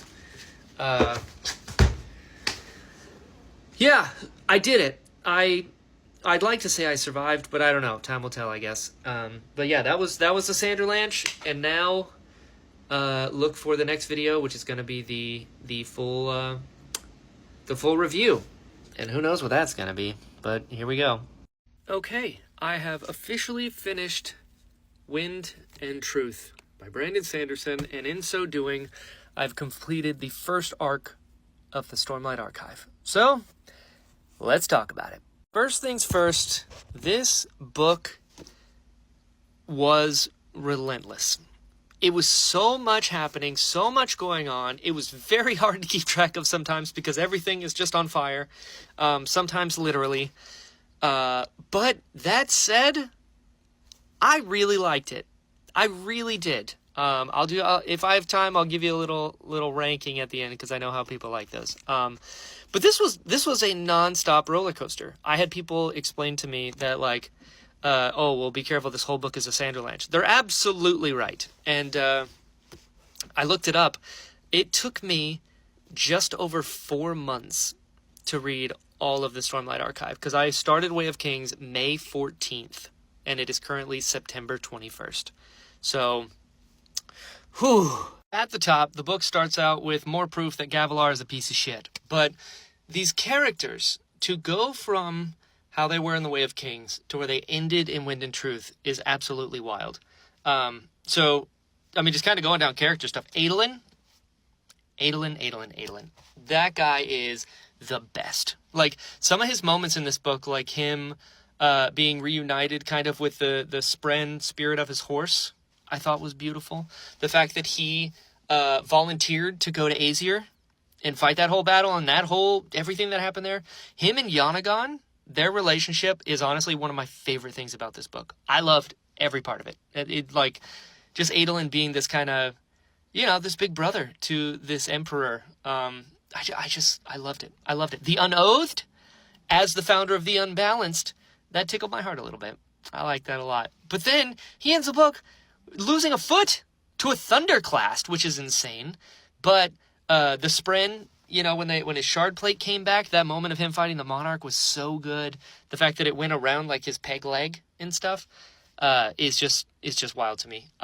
Shallan finally dealing kind of with her multiple personalities and stuff, and you know, making peace with Testament and all that. Her mom being a herald, that reveal was crazy. And then the book ends with her stuck in Shadesmar with, from my understanding, no way out. And I'm pretty sure she's pregnant because she was like, oh, I gotta do this for everyone. So, whoa. Kaladin. Kaladin finally turned into the man that I always wanted him to be in this book. And it's starting with, like, Tef's funeral was very heartbreaking, but him going out of his way to try and help people and actually taking his own advice and, bonding with the wind was crazy. You know, saying the more oaths, everything, embracing who he is. And then he becomes not just a herald, the king of the heralds. He replaced Jezrien, which was just absolutely insane. And I love it. Szeth, I loved Szeth in this book. He broke my heart. And just so many things, building out his character, to see him go through his growth, giving his family peace, learning about Molly and the heartbreak he went through, but also him, like, considering becoming a herald, fighting everyone and winning to the point where he's literally carrying, like, a bag of swords behind himself was wild. Navani, all the vision stuff with Navani stressed me out so much with her and Dalinar and Gavinor. Her ending up in a coma with the sibling in Urithiru is crazy. Yasna losing everything was tough. I mean, she lost her brother, who gives a shit about him. Just kidding. Some people give a shit about him. She lost her brother. Damn. She lost her dad. Who gives a shit about him? I always forget that he's her dad. The fact that Taravangian, like, beat her in an argument that made her question everything, because she was always so ahead of everyone else, and Taravangian's like, please, I'll even give you Roshar if you join me. And then having her lose the argument in front of Queen Fen, and then Queen Fen signed with Odium, that's a punch in the gut. Renarin and R'Lain, I love their relationship. I love how they're able to be each other's peace. I love how they comfort each other. I love that they represent how the two worlds of the singers and the humans can get together. I loved every part of that. Which reminds me, when I started this journey, some random person months ago was like, oh yeah, in Wind and Truth, you know, it's like a gay love story. And I was like, first off, who cares? Secondly, it's not at all. Like, there's such a small part of this overall epic insanity that is Wind and Truth. For people to latch onto that and to hate on that, Hoyd actually grew on me in this one, which is surprising, given all my past videos. I loved the Mink. I love Lift. Everything about Lift. The fact that she's with Vasher now and he's like, you have the most raw talent I've ever seen. Let's do this. I was like, that makes me so excited for anything having to do with them in the future. Nin and the Stormfather pissed me off this entire book. And honestly, I understand that Nin, you know, eventually started to become his old self and whatever. Like, I'm cool with that. I'm still upset with the Stormfather. I'll be honest with you. Because this entire book was him not being help at all. And he knew all these things and refused to tell Dalinar. I'm still really upset with the Stormfather. I'll be completely honest. Like, that dude, I'm glad that he accepted the fate at the very end, you know, be like, yeah, we gotta go. But, like, everything prior to that still makes me mad. Which brings me to Dalinar. Anyone who has followed me on this journey at all knows that I have been Dalinar #1 since day one. He is my favorite character in the Stormlight Archive. No contest whatsoever. I loved him so much. And this book was so frustrating in a lot of ways because it was him just, like, trying his best, not knowing what to do, right? The clock is ticking, and he's constantly asking for help and not getting it at all. And that was so frustrating. Like, I'm glad he figured it out in the end without anyone's help. That's right. But, like, I don't know. He was genuinely trying to change into this good man from who he used to be as the Blackthorn. And this whole book was people, mainly Taravangian, just like gaslighting him into being like, no, you haven't changed. You're not a good man. You're still the Blackthorn. And it's like they would not let him move on or grow from his past. And that frustrated the shit out of me. But it was such a beautiful sacrifice that he gave, to the point where he's like, you know what? At the very least, similarly to Taln, he's like, I can buy us some time. And the fact that he saved Gavinor with his last moments, like, that one hurt. That one hurt. I'm not gonna lie. I love Dalinar so much, and that was rough. To the point where I did not believe the win when she was like, Dalinar Kholein's dead. I was like, what? No, he isn't. And then it sunk in, and that shit sucked. But going forward, I mean, I'm wondering what's gonna happen with Moash. I'm wondering what's gonna happen with the Greater Cosmere, because now they're like, oh shit, Odium got worse into Retribution, so now they have to pay attention because they just did not give a shit prior to this, which makes me even more mad. Anyway, beside the point. I'm interested to see what the Scadrial Ghostbloods are doing, because even Thydakar was like, yeah, you don't matter anymore. Shit's crazy at like the macro level. How are dragons gonna play into any of this? Because there's dragons now, and Cultivation was one, and she just dipped Roshar, so I don't know what's happening with there. What was that fourth moon that the gods can't see? I don't know. You guys were right that it would answer some questions and give me way more. I'm very interested to see where this goes. This was a wild ride. As far as rankings go, because I have a little time, my favorite is Oathbringer, for sure. And then it's Rhythm of War, Wind and Truth, Words of Radiance, Way of Kings. That may be a controversial take, but I'm going to give you an even hotter controversial take. As much as I have enjoyed the Stormlight Archive and the moments here and there, and as much as it's gotten me and everything, it's still no Mistborn. I don't know what to say. I just have to be honest with you. That's where I feel. I've enjoyed this, but I'm very excited for what's to come, because next up is the Sunlit Man. So we got the Sunlit Man up next. It is significantly shorter than Wind and Truth. But yeah, I mean, thank you guys for being on this journey with me, for suffering alongside me, for not spoiling things. I apologize for anything I may have spoiled on this journey, because I've been through it. But yeah, I mean, honestly, I'm probably going to... I feel like I'm going to take a day, but I'm probably not. We'll see what happens. But yeah, I've finished the Stormlight Archive, Arc 1. Whew, God.